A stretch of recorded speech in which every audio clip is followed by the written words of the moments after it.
വളരെ പ്രകടമായി നമ്മുടെ സഭകളിൽ നിത്യതയെക്കുറിച്ചുള്ളൊരു കാഴ്ചപ്പാട് അപ്രത്യക്ഷമായിട്ടുണ്ട്.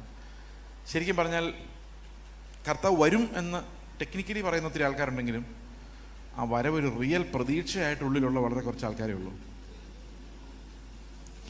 വരും, വന്നാൽ കാണാം എന്ന രീതിയിൽ നിൽക്കുന്നവരാണ് കൂടുതലും.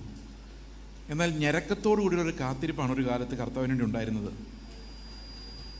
എപ്പോൾ വരുമെന്ന ആങ്സൈറ്റിയോട് കൂടിയുള്ളൊരു കാത്തിരിപ്പ്. ഏത് സമയത്തും കർത്താവിനെ വരവിന് വേണ്ടി നോക്കിയിരിക്കുന്ന ഒരു സമൂഹം ഉണ്ടായിരുന്നു. ആ സമൂഹം ഒത്തിരി പഴയ കാലത്തൊന്നും അല്ല ജീവിച്ചിരുന്നത്. ഒരു 30 വർഷം മുമ്പ്, അല്ലെങ്കിൽ 28 വർഷം 25 വർഷം മുമ്പ് നമ്മുടെ തെരുവുകളിലെല്ലാം സുവിശേഷ പ്രസംഗം നിത്യതയെക്കുറിച്ചുള്ളതായിരുന്നു. അന്ന് എല്ലാ ആൾക്കാർ ചോദിക്കുന്ന ഒരു ചോദ്യമായിരുന്നു, നീ മരിച്ചാൽ നിന്റെ നിത്യത എവിടെ? ആ ചോദ്യം അന്തരീക്ഷത്തിൽ നിൽക്കുന്ന കാലഘട്ടത്തിലാണ് ഞാൻ രക്ഷയുടെ അനുഭവത്തിൽ വരുന്നത്. ഇന്ന് ഒക്ടോബറിൽ നടക്കാൻ പോകുന്ന വാഗ്ദത്വം, അടുത്ത വർഷം നടക്കാൻ പോകുന്ന വാഗ്ദത്വം പറയുമ്പം പുറകിൽ കൂടെ ചെന്ന ഒരാളൊരു ചോദ്യം ചോദിക്കണം, ഇന്ന് രാത്രി നിൻ്റെ ആത്മാവ്, നിൻ്റെ പ്രാണനെ ഞാൻ ചോദിച്ചാൽ ഇതൊക്കെ എന്താകും എന്ന് ചോദിക്കാൻ ആരുമില്ല. അതുകൊണ്ട് നമ്മൾ ഏത് സമയത്തും കർത്താവിൻ്റെ വരവിന് വേണ്ടി നോക്കിയിരിക്കുന്ന, അല്ലെങ്കിൽ കർത്താവ് നമ്മളെ വിളിക്കുമ്പോൾ പോകാൻ കാത്തിരിക്കുന്ന ഒരു കൂട്ടമായിരിക്കേണ്ടത് ആവശ്യമാണ് നമ്മുടെ വിക്ടറിക്ക് വേണ്ടി.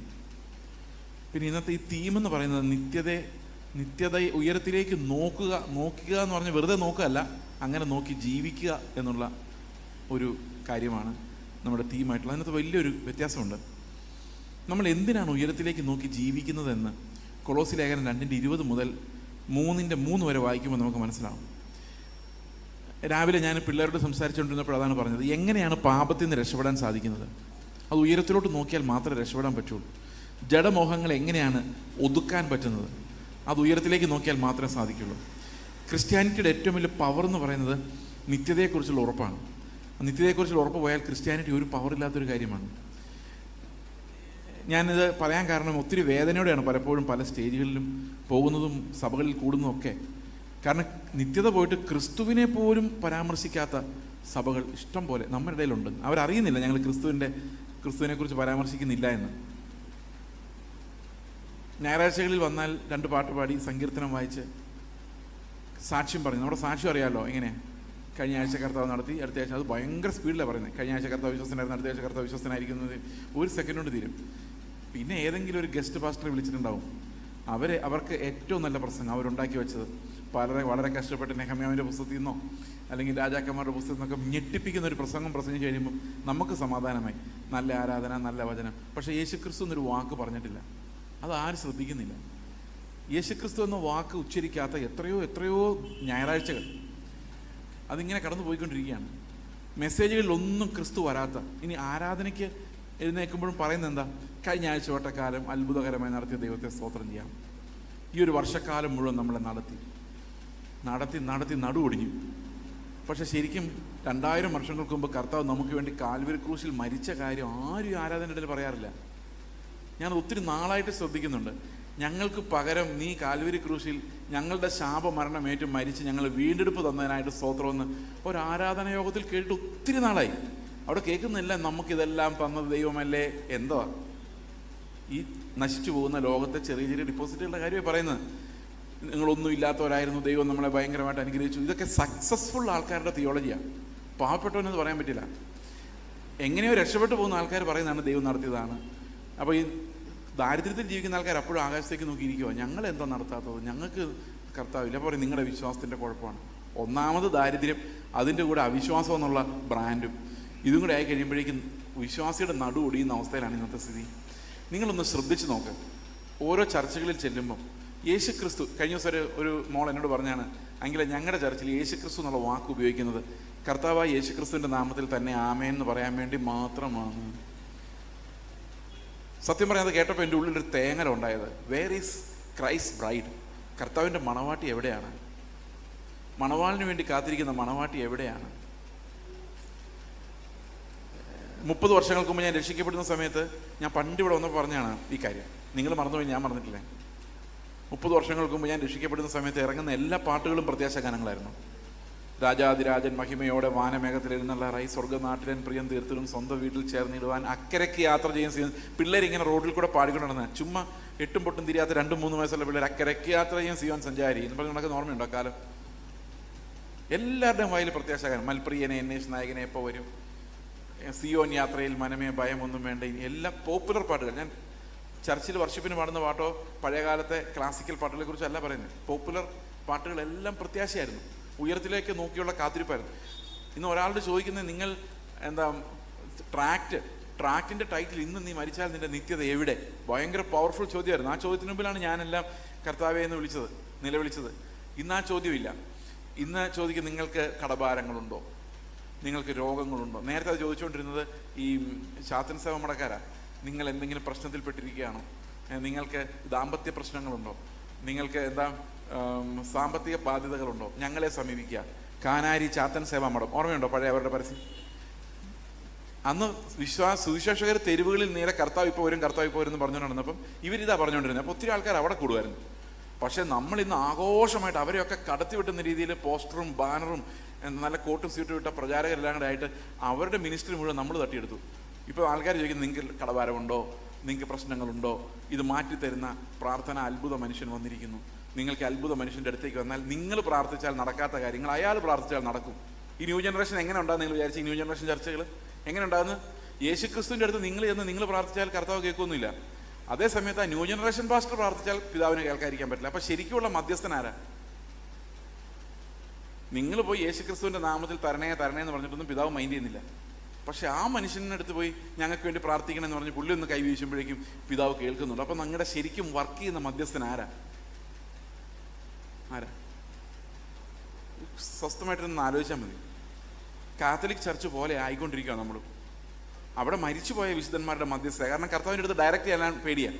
അതുകൊണ്ട് മധ്യസ്ഥന്മാരുടെ അടുത്ത് നിന്നിട്ട് പറയും, അന്തോണിസ് പുണ്യാള എൻ്റെ പേന കാണാതെ പോയി, എൻ്റെ വാച്ച് കാണാതെ പോയി, എടുത്തു തരണേ. അന്തോണിസ് പുണ്യാളൻ കാണാതെ പോകുന്ന സാധനങ്ങൾ എടുത്തു തരുന്ന പുണ്യാളനാണ്. അത് നിങ്ങൾക്കറിയാം. അത് അങ്ങനെ ഓരോ പുണ്യാളന്മാർക്ക് ഓരോ ടാർഗറ്റ് ഉണ്ട്. അതായത് അസാധ്യ കാര്യങ്ങളുടെ മധ്യസ്ഥൻ, അല്ലെങ്കിൽ സാമ്പത്തിക കാര്യങ്ങളെ സഹായിക്കുന്ന പുണ്യാളൻ, പിന്നെ പാമ്പ് കടിയിൽ നിന്ന് രക്ഷിക്കുന്ന പുണ്യം. ഇങ്ങനെ പലതരം പുണ്യാളന്മാരുണ്ട്. അന്നത്തെ പ്രശ്നങ്ങൾ അതൊക്കെയായിരുന്നു. ഇന്നും പാസ്റ്റർമാരെങ്ങനെ, കാല് നീട്ടുന്ന പാസ്റ്റർ, ശാപം മുറിക്കുന്ന പാസ്റ്റർ, ഇങ്ങനെ ഓരോന്നിനും സ്പെഷ്യലിസ്റ്റുകൾ. ഇവര് ദൈവത്തിനും മനുഷ്യരുടെയും ഇടയിൽ മധ്യസ്ഥത പോലെ ശുശ്രൂഷിക്കുന്നത്. നമുക്ക് അവരില്ലെങ്കിൽ ഒരു ആശ്വാസമില്ല. അവർ പ്രാർത്ഥിക്കുമ്പോൾ ഇത് നടന്നു എന്നൊരു വിശ്വാസം നമുക്ക് അവരുടെ പ്രാർത്ഥനയിലും മധ്യസ്ഥതയിലാണ് നമ്മുടെ വിശ്വാസം. What is the difference? എന്താണ് കാത്തലിക്സ് നമ്മൾ തമ്മിലുള്ള വ്യത്യാസം? അവിടെ മരിച്ചുപോയ മധ്യസ്ഥന്മാരായതുകൊണ്ട് കാര്യമായ കാശ് കൊടുത്തില്ലെങ്കിലും ആ മുമ്പ് ഇരിക്കുന്ന സ്വോത്രകാഴ്ചപ്പെട്ടിൽ 5 രൂപ അവർ എണ്ണി നോക്കാനൊന്നും പോകുന്നില്ല. പക്ഷെ നമ്മുടെ ഇപ്പോഴത്തെ മധ്യസ്ഥന്മാർ അങ്ങനെയല്ല. അവർ എത്രയും എണ്ണി നോക്കും കൃത്യമായിട്ട്. അവർ ജീവിച്ചിരിക്കുന്നവരും തുടർച്ചയായിട്ട് നമ്മുടെ മധ്യത്തിൽ വന്ന് നിൽക്കുന്നവരുമാണ്. അപ്പം കർത്താവ് എന്ന ജീവന്റെ നദിയെ വിട്ടിട്ട് ഈ പൊട്ടക്കിണറുകളുടെ പുറകെ പോയി എത്ര പേരാണ് മർത്തോമായതും CSI ന്നും ഈവൻ ട്രഡീഷണൽ ചർച്ചുകളിൽ നിന്നും ഈ ന്യൂ ജനറേഷൻ കൾട്ട് നേതാക്കന്മാരുടെ പിന്നാലെ പോകുന്നത്? So many. കാരണം ഉപദേശം അറിയില്ലാത്തത് കൊണ്ട് വലിയൊരു കൂട്ടം ജനം ക്രിസ്തു അല്ലാത്ത മധ്യസ്ഥന്മാരെ അന്വേഷിച്ച് പോയിക്കൊണ്ടിരിക്കുകയാണ്. അവരുടെ മായയിൽ വീണുകൊണ്ടിരിക്കുകയാണ്. അതുകൊണ്ട് എന്ത് സംഭവിച്ചു? എവ്രിതിങ് ഈസ് അബൌട്ട് വിഷയങ്ങൾ. എൻ്റെ ദൈവമേ, വിഷയങ്ങളെന്ന് പറഞ്ഞാൽ എല്ലാവർക്കും വിഷയങ്ങളാണ്. വിഷയങ്ങളുടെ നടുവിൽ ഇറങ്ങി വരുന്നത് ഇവരൊറ്റ പ്രസംഗമുള്ളൂ. അതും ആദമിൻ്റെ കഥ വായിച്ചാലും എബ്രഹാമിൻ്റെ കഥ വായിച്ചാലും യാക്കോബിൻ്റെ കഥ വായിച്ചാലും ആൾക്കാർ അവസാനം ഒന്ന് എക്സൈറ്റഡ് ആണെങ്കിൽ വിഷയങ്ങളുടെ നടുവിലേക്ക് കർത്താവിനെ ഇറക്കിക്കൊണ്ടുവരണം. ഞാൻ നമ്മുടെ പഴയ ഒരു പാസ്റ്റർ, മരിച്ചുപോയൊരു പാസ്റ്റർ, അദ്ദേഹത്തിൻ്റെ പ്രസംഗം കേൾക്കാൻ എനിക്ക് ഭയങ്കര ഇഷ്ടമാണ്. നല്ല രസമാണ് അദ്ദേഹം പ്രസംഗിക്കുന്ന ശൈലിയൊക്കെ. മരിച്ചുപോയ ആളായാലും പേര് പറയുന്നില്ല. അദ്ദേഹം ഒരിക്കലൊരു പൊതുയോഗത്തിൽ, നമ്മുടെ റോഡിൻ്റെ സൈഡിൽ നടക്കുന്ന പരസ്യയോഗത്തിൽ പ്രസംഗിച്ചുകൊണ്ടിരിക്കുക. പറയുന്ന പഴയ ആൾക്കാരല്ലേ, അവർ പറയുന്ന മുഴുവൻ കർത്താവ് വരാറായി, ഇത് മാത്രം. ഇന്ന് രാത്രി കർത്താവ് വന്നാൽ നിന്റെ ആത്മാവ് എവിടെന്നൊക്കെ ചോദിച്ചു ഭയങ്കര പ്രസംഗം.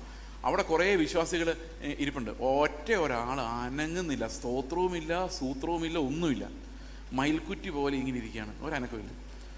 കുറേ കഴിഞ്ഞപ്പോൾ ഈ പാസ്റ്ററിന് മനസ്സിലായി, ഇങ്ങനെ പോയാൽ ഈ പ്രസംഗം തോറ്റു. കാരണം ഒരു പ്രസംഗത്തിൻ്റെ സക്സസ് എന്ന് പറയുന്നത് എത്ര പേര് അവസാനം ബഹളം വയ്ക്കുമല്ലോ, എത്ര പേര് അവസാനം എക്സൈറ്റഡ് ആവും, സ്പ്രിങ്ങിൽ കയറും എന്നുള്ളതാണ്. ആരും എങ്ങും കയറുന്നില്ല. അവസാനം പുള്ളി പറഞ്ഞു, ഈ വർഷം തീരുന്നതിന് മുമ്പ്, അതൊരു നവംബർ മാസത്തിലായിരുന്നു കേട്ടോ പ്രസംഗം, ഈ വർഷം തീരുന്നതിന് മുമ്പ് നിങ്ങളുടെ വിഷയങ്ങൾ എന്തായാലും. എൻ്റെ ദൈവമേ, വിഷയങ്ങളെന്ന് കേട്ടതോടെ ഈ എല്ല് കിട്ടുന്ന പട്ടി പോലെ എല്ലാം കൂടെ കുറയ്ക്കാൻ തുടങ്ങി. എന്തോ ഒരു ബഹളം. ഞാൻ ആലോചിക്കുമായിരുന്നു, ഈ മനുഷ്യർ അപ്പം തിന്നാൻ വേണ്ടി മാത്രം കൂടുന്ന വിഷയങ്ങളുടെ മേൽ ഇറങ്ങി വരുന്ന ഒരൊറ്റ മെസ്സേജുമായിട്ട്. ഞാനൊരു ചർച്ച ചെന്നപ്പോൾ ഒരു പാസ്റ്ററിനോട് പറഞ്ഞു, ഞങ്ങളുടെ ചർച്ചിൽ ആകെ ഒരു പ്രസംഗമുള്ളൂ. ഞാൻ എന്താണ്? വിഷയങ്ങളുടെ നടുവിൽ ഇറങ്ങി വരുന്ന ദൈവം. അത് കായിൻ്റെ വിഷയമായാലും ഹാബേലിൻ്റെ വിഷയമായാലും പത്മോസ് കിടക്കുന്ന യോഹന്നാൻ്റെ വിഷയമായാലും ഞങ്ങളുടെ ചർച്ചയിൽ ഒരു വിഷയമുള്ളൂ. പാസ്റ്റർ വന്നുകൊണ്ടാണ് ആദ്യമായിട്ട് വേറൊരു പ്രസംഗം കേട്ടത്. എന്ത് അപ്പോൾ ഇതിനിടയിൽ നമ്മൾ മുകളിലോട്ട് നോക്കി എത്ര നേരം നോക്കിക്കൊണ്ടിരിക്കും? പിന്നെയും ഇവർ പറയും ഭൂമിയിലേക്ക് നോക്കുക എന്ന് ഇവർ തന്നെ പറയും. എന്നോടൊരു പ്രവാചകൻ പറഞ്ഞു, ഇത് ആകാശത്തേക്കാണോ ഭൂമിയിലേക്കാണോ എന്ന് നോക്കണേ. എന്നോടൊരു പ്രവാചകൻ ഒരിക്കൽ പറഞ്ഞു, നിങ്ങളുടെ ശുശ്രൂഷയുടെ തലം മാറാൻ പോവാം. ഞാൻ ചോദിച്ചു എങ്ങനെ? ഇപ്പോൾ 200 പേരോട് സംസാരിക്കുന്ന നിങ്ങൾ, ഇപ്പോൾ ഇത് എത്രയാണെന്ന് എനിക്കറിയാൻ മേല. ഞാൻ ഒരു പ്രസംഗത്തിന് വിളിക്കുമ്പോൾ എത്ര പേരുണ്ടെന്നോ ഇനി ആരെങ്കിലും ഉണ്ടോ എന്ന് പോലും അന്വേഷിക്കാറില്ല, ഡേറ്റ് ഉണ്ടോ എന്ന് മാത്രം നോക്കാറുള്ളൂ. പിന്നെ എൻ്റെ മുമ്പിലും പിമ്പിലും പ്രസംഗിക്കുന്ന ആരാന്നും കൂടെ നോക്കും. ഇവരെല്ലാം കൂടെ ഫോട്ടോ അടിച്ച് വരുമ്പോഴേ പിന്നെ അതൊരു അസ്വസ്ഥത ഉണ്ടാകണ്ടെന്ന് വിചാരിച്ചിട്ട് ബാക്കി ഒരു കാര്യം അന്വേഷിക്കാറില്ല. ഇന്നൊരു പാസ്റ്റർ എന്നെ രാവിലെ കണ്ടു പറഞ്ഞു, ഓർമ്മയുണ്ടോ എന്നെ? ഞാൻ പറഞ്ഞില്ല. ഞങ്ങളുടെ മീറ്റിങ്ങിന് വിളിച്ചിട്ട് പാസ്റ്റർ ക്യാൻസൽ ചെയ്തത്. ഞാൻ എന്താ ക്യാൻസൽ ചെയ്ത്? എന്താ കാരണം? അതെ, വേറൊരാൾ തിരുവനന്തപുരത്ത് നിന്നുള്ള ഒരാളുണ്ടായിരുന്നു, പുള്ളി കൂടെ പ്രസംഗിക്കില്ല എന്ന് പറഞ്ഞ് ക്യാൻസൽ ചെയ്തെന്ന് പറഞ്ഞു. ഞാൻ പറഞ്ഞാൽ ശരിയായിരിക്കും, ഓർമ്മയില്ല. അതല്ലാതെ ഞാനൊന്നും അന്വേഷിക്കാറില്ല. കാരണം ഈ ഫോട്ടോ അടിച്ച് വരുമ്പോൾ ഇതെല്ലാം ഒരു കൂട്ടമാണെന്ന് വിചാരിക്കരുത് എന്നുള്ള ഒരു വേർപാട് സൂക്ഷിക്കാൻ വേണ്ടി മാത്രമാണ്. ഓക്കെ, അപ്പോൾ ഈ ഒരു കാലഘട്ടം മുഴുവൻ ഇങ്ങനെയുള്ള പ്രസംഗകർ, അതുകൊണ്ട് പറഞ്ഞു 200 പേരോട് ഇപ്പോൾ സംസാരിക്കുന്ന നിങ്ങൾ 2000 പേരോട് സംസാരിക്കുന്ന തലത്തിലേക്ക് നിങ്ങളുടെ ശുശ്രൂഷ തലം, ഈ തലം എന്നൊരു വലിയ പ്രയോഗം, അത് മാറാൻ പോകണം. ഞാൻ പറഞ്ഞു അതിനകത്തൊരു വലിയ അപകടമുണ്ട്. അങ്ങനെ ഒരു തലത്തിലേക്ക് ഞാൻ മാറിയാൽ ഈ ഒരു ശമരിയാക്കാരി സ്ത്രീക്ക് വേണ്ടി വിശന്ന് ദാഹിച്ച് നടക്കുന്ന ക്രിസ്തുവിൻ്റെ ആത്മാവ് എനിക്കുണ്ടായിരിക്കില്ല.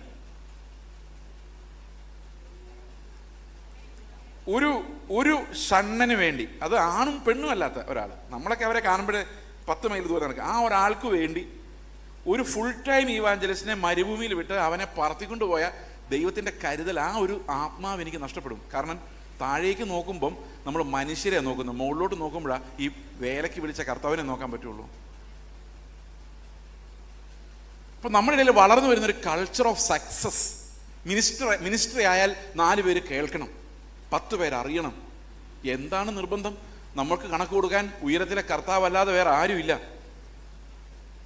അപ്പോൾ ഈ ഉയരത്തിലേക്ക് നോക്കുക എന്ന് പറഞ്ഞാൽ എൻ്റെ അർത്ഥം എന്താണ്? ഇന്നത് എങ്ങനെയാണ് നഷ്ടപ്പെട്ടു പോയെന്ന് വെച്ച് കഴിഞ്ഞാൽ, പ്രധാനമായിട്ടും നമ്മൾ ഉപജീവന ചിന്തകൾ കൊണ്ടാണ് ഈ പ്രത്യാശ നഷ്ടപ്പെടുന്നത്. കർത്താവ് പറഞ്ഞിട്ടുണ്ട്, വലിയ വ്യഭിചാരം ചെയ്തും അതൊക്കെ ചെയ്യുന്നവരെ കാണുമായിരിക്കും. പക്ഷെ അതുകൊണ്ടൊന്നും അല്ല ഈ ഒരു സഭയുടെ വിശ്വാസം പോകുന്നത്. വിശ്വാസം പോകുന്നത് ഉപജീവന ചിന്തകൾ, അതിഭക്ഷണം, ഉപജീവന ചിന്തകൾ, കുഞ്ഞു കുഞ്ഞു കുറുക്കന്മാരാ. കാരണം കർത്താവ് പ്രത്യേകിച്ച് പറഞ്ഞിരുന്നു എന്ത് തിന്നും എന്ത് കൊടുക്കുമെന്ന്, ആകുലപ്പെടരുത്. ആകുലപ്പെട്ടാൽ എന്ത് സംഭവിക്കുന്ന കർത്താവ് പറഞ്ഞത്? ആകുലപ്പെട്ടാൽ നിങ്ങൾ മാമോനെ സേവിക്കുന്ന പറഞ്ഞത്. അങ്ങനെ എഴുതിയിരിക്കുന്നത്. നമുക്കൊന്ന് വായിച്ചു നോക്കാം അങ്ങനെ തന്നെയാണെന്ന്. മത്തായിയുടെ സുവിശേഷം 6-ാം അധ്യായത്തിലെ മത്തായിയുടെ സുവിശേഷം 6-ാം അധ്യായത്തിൽ 24-ാം വാക്യം, 2 യജമാനന്മാരെ സേവിക്കുവാൻ ആർക്കും കഴിയുകയില്ല.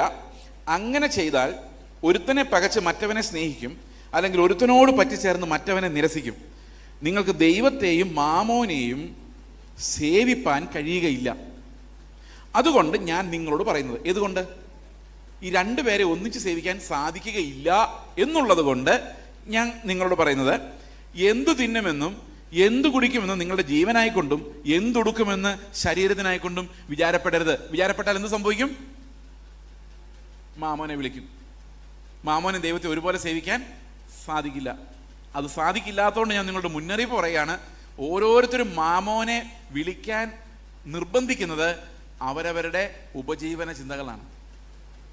അപ്പോൾ ഉപജീവന ചിന്തകൾ എന്ന് പറഞ്ഞാൽ എങ്ങനെ ജീവിക്കുക, എൻ്റെ പിള്ളേരുടെ ഗതി എന്താകും, അവർ നാളെ എങ്ങനെ സെറ്റിലാവും, ഞാൻ പെട്ടെന്ന് മരിച്ചു പോയാൽ എന്ത് സംഭവിക്കും. ഒരു ശുശ്രൂഷകൻ്റെ ആങ്സൈറ്റിയാണ്. ഒരു 40-45 വയസ്സാകുമ്പോൾ പിള്ളേരുടെ കല്യാണം നടന്നിട്ടില്ല, എഡ്യൂക്കേഷൻ എങ്ങോട്ട് പോകും, അവരെങ്ങനെ സെറ്റിലാവും, ഒന്നും സമ്പാദിച്ചിട്ടില്ല.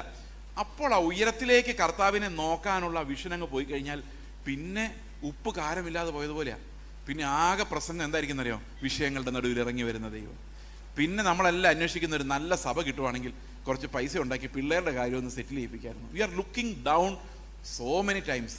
ഇത് സ്ഥിരമായി സംഭവിക്കുന്ന ഒരു കാര്യമാണ്. അപ്പോൾ ഉയരത്തിലേക്ക് നോക്കുക എന്ന് പറയുന്നത് നമുക്ക് വേറെ എങ്ങോട്ടും നോക്കാനില്ലാത്തൊരു സാഹചര്യത്തിൽ എളുപ്പമാണ്. പക്ഷെ നമുക്കിന്ന് നോക്കാൻ ഒത്തിരി സാഹചര്യങ്ങളുണ്ട്. നിങ്ങളെ ഏറ്റെടുത്ത് പ്രാർത്ഥിച്ചിരിക്കുന്ന വിടുതലിൻ്റെ വിഷയങ്ങളൊക്കെ ആലോചിച്ച് നോക്കിയേ. അതിൻ്റെ അടിയിൽ ഇങ്ങനൊരു ചോദ്യം ചോദിച്ചു, ഇന്ന് എൻ്റെ പ്രാണനെ കർത്താവ് ചോദിച്ചാൽ ഈ വാഗ്ദത്തങ്ങളുടെ ഗതിയല്ല എന്താവും? പേടിച്ചു അല്ലേ? ഞാനൊരു ചർച്ച ചെന്നപ്പം അവർ ബാൽക്കണി പണിയാൻ വേണ്ടി പ്രാർത്ഥിച്ചുകൊണ്ടിരിക്കും. അപ്പം ഞാൻ പറഞ്ഞു, അത്ര വലിയ ആൾക്കൂട്ടമൊന്നും ഇല്ല, കുറച്ച് ആൾക്കാരെ ഉള്ളല്ലോ എന്ന് പറഞ്ഞ് പറയാം, വാഗ്ദത്തമുണ്ട്. ഞാൻ പറഞ്ഞു, ഏത് വാഗ്ദത്തം? കഴിഞ്ഞ ആഴ്ച പ്രവാചകൻ വന്ന് വാഗ്ദത്തം ചെയ്തു. പ്രവാചകൻ എന്താ കുഴപ്പം? പറഞ്ഞിട്ട് പോയി. ഇനി ഇവർ ഈ ബാൽക്കണി പണിയാൻ കാശ് എവിടെ നിന്ന് വരും? ഇനി അവർ ആ ചർച്ചോടെ കടക്കാരാകും പോവാ. അപ്പോൾ ദൈവം പള്ളി പണിയാൻ പറഞ്ഞു, പക്ഷെ കാശ് കൊടുക്കില്ല അത്ര. അത് നമ്മൾ തെണ്ടി മേടിച്ചോണം. അതെന്താ കർത്താവ് അങ്ങനെ ചെയ്യുന്നു? ഇപ്പൊ കർത്താവ് പണിയാൻ പറയുകയാണെങ്കിൽ കർത്താവ് എന്തും കൊടുക്കും അല്ലേ? കർത്താവ് അങ്ങനെയല്ലേ? കർത്താവ് എന്തെങ്കിലും ചെയ്യാൻ പറഞ്ഞാൽ അതിന് റിസോഴ്സ് കൊടുക്കാതിരിക്കുമോ? അപ്പോൾ എന്തുകൊണ്ടാണ് ഇന്ന് ഇത്രയും ഇത് മലിനമാകുന്നതെന്ന് ചോദിച്ചു കഴിഞ്ഞാൽ അതിൻ്റെ കാരണം ഏദൻ തോട്ടത്തിൽ കിടന്ന സർപ്പം നമ്മുടെ ഇടയിൽ ചുറ്റി തിരിയുന്നുണ്ടെന്നുള്ളതാണ് അതിൻ്റെ യഥാർത്ഥ കാരണം. നമ്മൾ വിചാരിച്ചിരിക്കുന്ന സാത്താനാണ് നമ്മുടെ ഏറ്റവും വലിയ എതിരാളി. സാത്താനെ ബത്സിച്ച് കഴിഞ്ഞാൽ എല്ലാം ശരിയാവുന്ന. ഈ എത്ര നാളായിട്ട് നമ്മുടെ പാസ്റ്റർമാർ ഡൽഹിയിൽ തൊട്ട് ഇങ്ങ് വരെയുള്ള എല്ലാ അന്ധകാര ശക്തിയെയും ദേശാധിപ ശക്തിയെ ശാസിച്ചിട്ടും ഒരു പ്രയോജനവും ഇല്ല. ശരിക്കും പറഞ്ഞാൽ എവിടെയാണ് ഈ പോരാട്ടം നടക്കുന്നത്? അവർക്കൊരു കാലമുണ്ട്, ആ കാലഘട്ടം വരെ അവർ കളിച്ചുകൊണ്ടിരിക്കും ഈ ദുരാത്മാക്കളും ഈ ലോകത്തിൻ്റെ അധിപതിയൊക്കെ. പക്ഷെ നമ്മുടെ യഥാർത്ഥ ശത്രു, ദൈവത്തിൻ്റെ യഥാർത്ഥ ശത്രു സാത്താനല്ല. ദൈവത്തിൻ്റെ യഥാർത്ഥ ശത്രു മനുഷ്യനാണ്. നിങ്ങൾ ചിലപ്പോൾ ഞാൻ പറയുന്നത് വിശ്വസിച്ചില്ലെങ്കിൽ ഞാൻ ബൈബിളിൽ നിന്ന് തെളിയിച്ചു തരാം. സാത്താൻ ഒരു സ്പിരിച്വൽ ബീയിങ് ആണ്. സാത്താനോട് ദൈവം പറയാണ് പോടാ എന്ന് പറഞ്ഞവന് പോയേ പറ്റൂ. ഇവിടെ വന്ന് 10 മിനിറ്റ് തലയും കുത്തി നിൽക്കടാന്ന് പറഞ്ഞാൽ അവൻ നിന്നേ പറ്റൂ. കാരണം അവൻ അനുസരിക്കാതിരിക്കാൻ പറ്റില്ല. Every spiritual being will obey the lord. ഇയ്യോബിൻ്റെ അടുത്ത് പോയി പരിശോധിക്കട്ടെ, പെർമിഷൻ വേണം. പത്രോസിനെ ഞാനൊന്ന് പാറ്റട്ടെ, പെർമിഷൻ വേണം. പെർമിഷൻ ഇല്ലാതെ അവനൊന്നും ചെയ്യാൻ പറ്റില്ല. തലമുടി നാര് താഴെ വീഴിക്കണമെങ്കിൽ ദൈവത്തിൻ്റെ പെർമിഷൻ വേണം. അത്രേ സാത്താന് ശക്തിയുള്ളൂ. നമ്മൾ ഈ പെന്തക്കോസ്തുകാർ കൊടുക്കുന്ന ശക്തിയെ സാത്താനുള്ളൂ, അല്ലാതെ അതിന് സ്വന്തമായിട്ടൊന്നുമില്ല. നമ്മളിവിടെ നിന്ന് പ്രവാചകന്മാരിടയ്ക്ക് നിന്ന് ഭയങ്കര ശക്തിയാണ്, അവിടുത്തെ പോരാട്ടം അങ്ങനെയാണ് ഇങ്ങനെയാണെന്ന് പറഞ്ഞു കഴിയുമ്പം ഇവൻ അപ്പുറത്തിരുന്നേക്ക് ഉണ്ട് കുറച്ച്. കാരണം ഈ ബലവും ബഹുമാനവും ശക്തിയും സ്വീകരിപ്പാൻ കുഞ്ഞാട് അയോഗ്യൻ, അല്ലാതെ ഇതൊന്നും അല്ല. നമ്മൾ ഈ കുഞ്ഞാടിന് കൊടുക്കേണ്ട ബലവും ബഹുമാനവും ശക്തിയും എല്ലാം ഇടയ്ക്കിരിക്കുന്ന കുട്ടിച്ചാത്തന്മാർക്ക് കൊടുത്തിട്ട് അവർ പറയും പിന്നെ അത് നിങ്ങളെ വിടുവോ? അത് കേൾക്കാൻ അതിന് ഭയങ്കര ഇഷ്ടമാണ്. അപ്പൊ സാത്താനാണ് ദൈവത്തിന്റെ ഏറ്റവും വലിയ ശത്രു എന്ന് വിചാരിക്കരുത്. സാത്താനെ ഉമിണ്ണ് കളയുക എന്ന് പറഞ്ഞ ഒരു സെക്കൻഡ് കൊണ്ട് ദൈവത്തിന് നടക്കുന്ന കാര്യമാണ്. സാത്താനെ എന്തു വേണമെങ്കിലും ദൈവത്തിന് ചെയ്യാനുള്ള അധികാരമുണ്ട്, ഏത് സമയത്തും അത് ചെയ്യാനും പറ്റും. പക്ഷേ സാത്താൻ അതിനിടയിൽ ഒരു കുരുക്കൊപ്പിച്ച് വെച്ചിരിക്കുന്നത് ഈ മനുഷ്യനിലൂടെയാണ്. അതാണ് കുരുക്ക്. ഏദൻ തോട്ടത്തിൽ വെച്ച് സാത്താൻ പറയുന്നത് ആദമിനോട് ഹവ്വയോട് എന്താ പറയുന്നത്? നീ ദൈവത്തെ വിട്ടേക്ക്, എൻ്റെ കൂടെ വാ. ഇന്ന് പലപ്പോഴും സഭ വളരും അങ്ങനെയല്ലേ പറയുന്നത്, ആ പാസ്റ്റർ ശരിയല്ല, എൻ്റെ കൂടെ വാ. അങ്ങനെ സാത്താൻ വിളിച്ചുകൊണ്ട് പോയില്ല. ആരെ പോയോ? ഞാനാണ് അടുത്ത ദൈവം എന്ന് പറഞ്ഞോ? ഇല്ല. സാത്താൻ നല്ലൊരു ഓഫർ കൊടുത്തു, നിന്നെ ദൈവത്തെ പോലെ ആക്കാന്നാ പറഞ്ഞു. അപ്പൊ ആരെ ദൈവത്തെ പോലെ ആക്കാന്ന? മനുഷ്യനെ ദൈവത്തെ പോലെ ആക്കാനാണ് സാത്താൻ നടക്കുന്നത്. അപ്പൊ എങ്ങനെയാ ദൈവത്തെ പോലെ ആക്കുന്നതെന്ന് അറിയോ? ആദ്യം നന്മ തിന്മകളെ തിരിച്ചറിയുന്ന ഒരു ടെക്നിക്ക് പറഞ്ഞു കൊടുത്തു. അതായത് പഴം തിന്നു കഴിഞ്ഞാൽ പിന്നെ നന്മ തിന്മകൾ അറിയാം. അപ്പൊ സ്വന്തമായിട്ട് തന്നെത്താൻ എല്ലാം ചെയ്യാം. ഈ നന്മ തിന്മകൾ അറിയത്തില്ലെങ്കിൽ എപ്പോഴും ദൈവത്തോട് ചോദിക്കണം, പിതാവിനോട് ചോദിക്കണം, എന്താ ചെയ്യേണ്ടത്? കർത്താവെ എഴുന്നേറ്റ് വലത്തോട്ട് എഴുന്നേക്കണോ ഇടത്തോട്ട് എഴുന്നേക്കണോ? അതൊന്നും നമുക്ക് അറിയത്തില്ല, നന്മയും തിന്മയും അറിയത്തില്ലെങ്കിൽ. അപ്പൊ എല്ലാത്തിനും ദൈവത്തെ ആശ്രയിച്ചേ പറ്റുള്ളൂ. പക്ഷെ സാത്താൻ പറഞ്ഞു, ഇങ്ങനെ നീ ആശ്രയിച്ച് അടിമയായിട്ട് ജീവിക്കുന്ന എന്തിനാ? നിന്നെ ഞാൻ ദൈവമാക്കാം. നീ ദൈവത്തെ പോലെ സ്വന്തം തീരുമാനങ്ങൾ എടുക്കാൻ കഴിവുള്ള, ഫ്രീ വില്ലുള്ള, ഇഷ്ടം പോലെ ചിന്തിക്കാനും പ്രവർത്തിക്കാനും പറ്റുന്ന ബുദ്ധിയുള്ള, ജ്ഞാനമുള്ള, ദൈവത്തിന് തുല്യനായ ആളാക്കി മാറ്റാം. അവൻ അതിനകത്താണ് വീണത്. അവൻ സാത്താനെ കണ്ട് ഭ്രമിച്ച് പോയതല്ല, ദൈവത്തെ കണ്ട് ഭ്രമിച്ച് ദൈവത്തെ പോലെ ആകാൻ വേണ്ടി പോയതാ. നിങ്ങൾക്ക് വിശ്വാസമായില്ല? ഇനിയും പറയാം, കഥകൾ ഇഷ്ടം പോലെ ഉണ്ട്. അന്ന് ആദ്യമായിട്ട് ദൈവത്തിനെതിരെ സാത്താൻ ഉണ്ടാക്കിയ റിബല്യൻ എന്ന് പറയുന്നത് സ്വയം നീതിയാണ്. എൻ്റെ സ്വന്തം നീതി.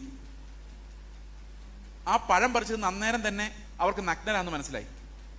ഉടനെ അവര് അത്തിയില കൂട്ടിത്തുന്നി ഒരരയാട ഉണ്ടാക്കി. ഈ കൂട്ടിത്തുന്നുക എന്നൊക്കെ പറഞ്ഞാൽ വലിയ സംഭവമാണ്. അതെങ്ങനെ സാധിച്ചു എന്നുള്ളത് ഞാൻ ഒത്തിരി ആലോചിച്ചിട്ടുണ്ട്. അപ്പോൾ തുന്നി ചേർക്കാൻ ഏതെങ്കിലും നാരൊക്കെ എടുത്തായിരിക്കും ചെയ്തത്, എന്തെങ്കിലും ആയിക്കോട്ടെ.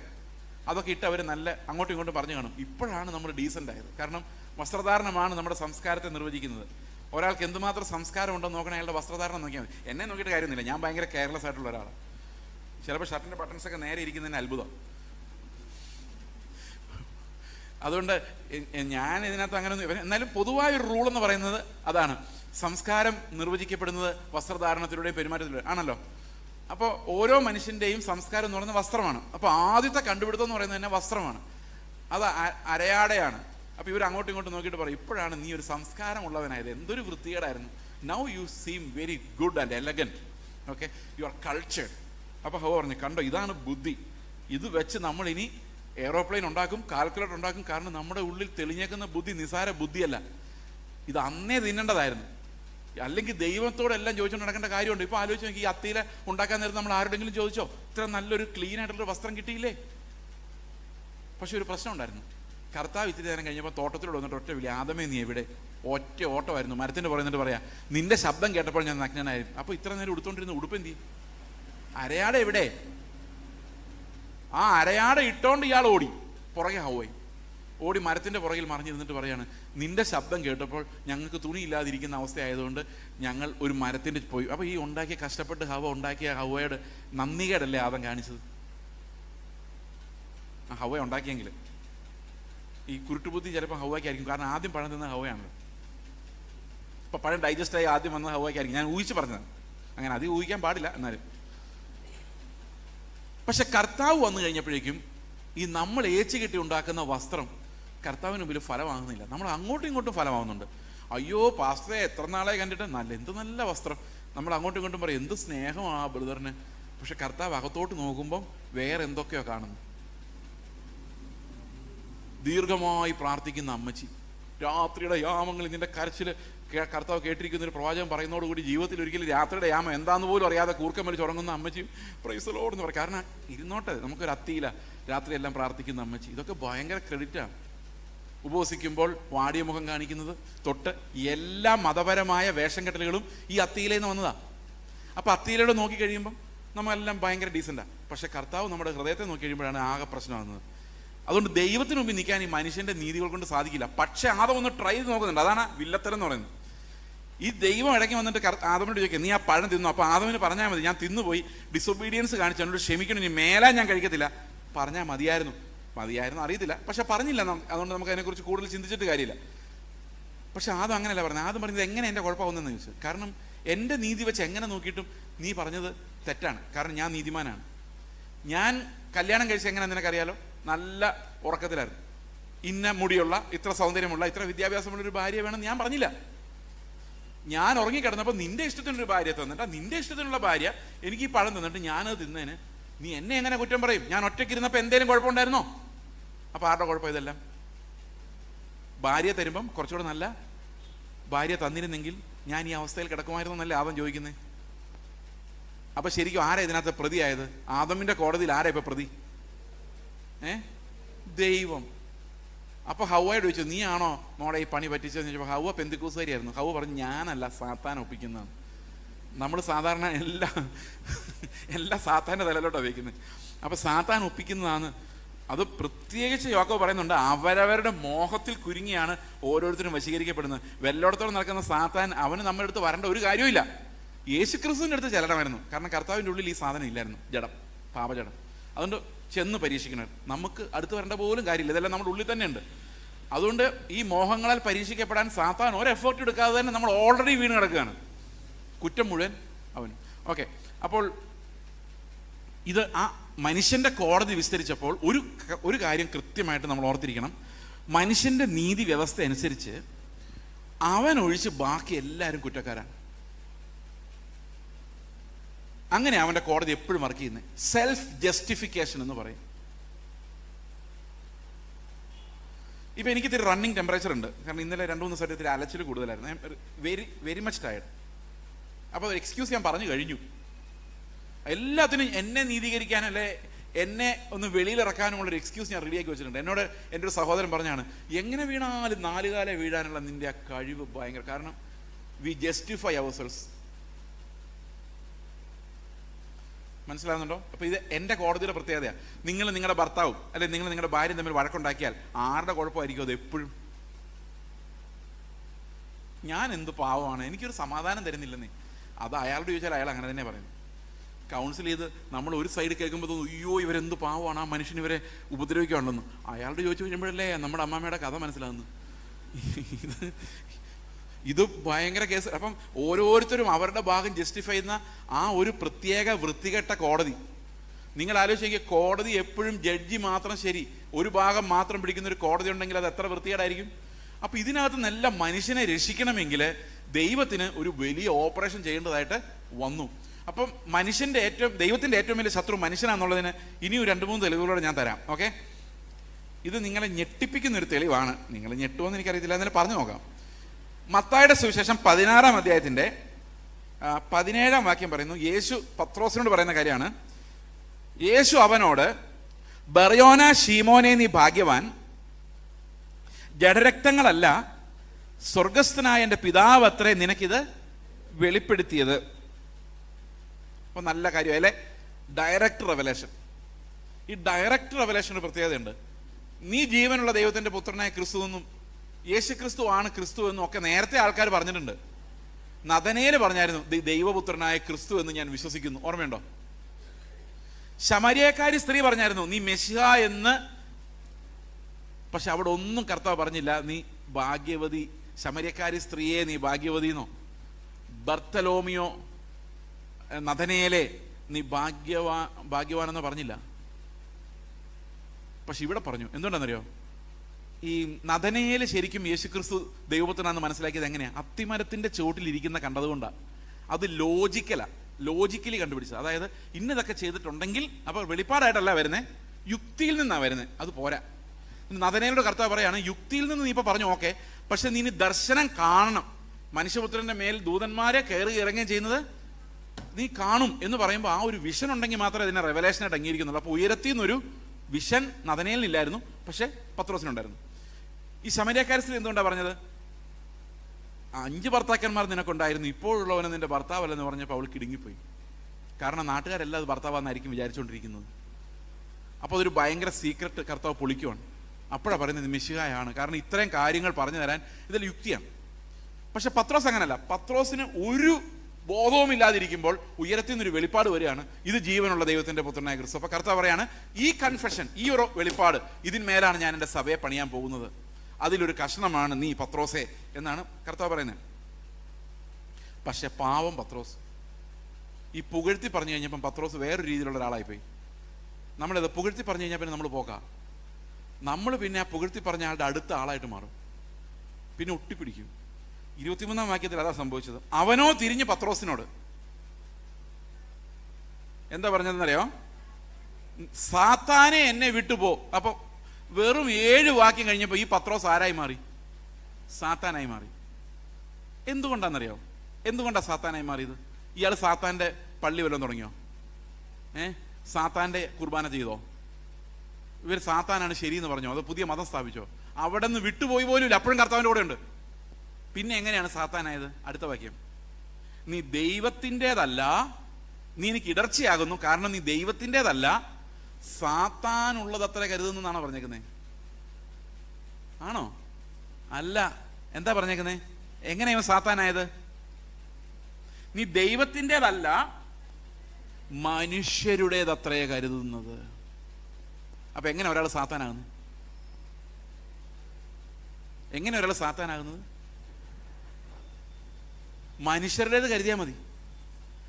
ദൈവത്തിന്റെ വഴി, ഉയരത്തിലെ വഴി നോക്കാതെ മനുഷ്യർക്ക് വേണ്ടി മുമ്പിലിരിക്കുന്ന മനുഷ്യരെ യജമാനന്മാരായി കണ്ട് അവരുടെ നന്മ പ്രവചിച്ച് ഇന്ന് സാത്താന്റെ അന്യാഗ്നി നമ്മുടെ സഭകളിലെല്ലാം കത്തിക്കൊണ്ടിരിക്കുകയാണ്. കാരണം മനുഷ്യനാണ് ദൈവത്തിനെതിരെ അന്ത്യകാലത്ത് എഴുന്നേറ്റ് വരുന്ന എതിർ ക്രിസ്തു. അതെന്തുകൊണ്ട് അങ്ങനെ പറഞ്ഞെന്നറിയോ? അത് സാത്താൻ തന്നെയാണ്. എങ്കിലും ആ സംഖ്യ പറഞ്ഞേക്കുന്നത് എങ്ങനെയാ?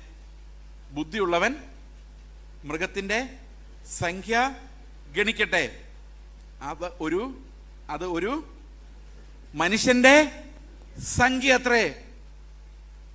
അപ്പൊ ഈ സാത്താൻ എന്തിനാ നടക്കുന്നേ? നിങ്ങൾ പറ, എന്തിനാ നടക്കുന്നേ? യേശുക്രിസ്തുവിനെ മലയുടെ മുകളിലോട്ട് കൊണ്ടുപോയി സാത്താൻ എന്താ കാണിച്ചത്? ലോകത്തിലെ രാജാക്കന്മാരുടെ മഹത്വം കാണിച്ചത്. It's about the glory of men. ആണോ? ഇതല്ല എന്നെ ഏൽപ്പിച്ചിരിക്കുന്ന എന്ന് പറഞ്ഞാൽ ലോകത്തിൽ നമ്മൾ കാണുന്ന ഗ്ലോറി സാത്താനെ ഏൽപ്പിച്ചിരിക്കും. അവൻ അതിന്റെ കസ്റ്റോഡിയനാ. അവന്റെ ഒരു ഗ്ലോറിയും ഇല്ല. അവൻ ഗ്ലോറി ഉണ്ടാക്കുന്നത് മനുഷ്യരെ വെച്ചിട്ടാ. ആണോ? നിങ്ങൾ ഞെട്ടിയിരിക്കുന്നതാണോ മിണ്ടാത്തതാണോ? ഇങ്ങനെയാണോ നിങ്ങൾ എപ്പോഴും? എനിക്കറിയത്തില്ല.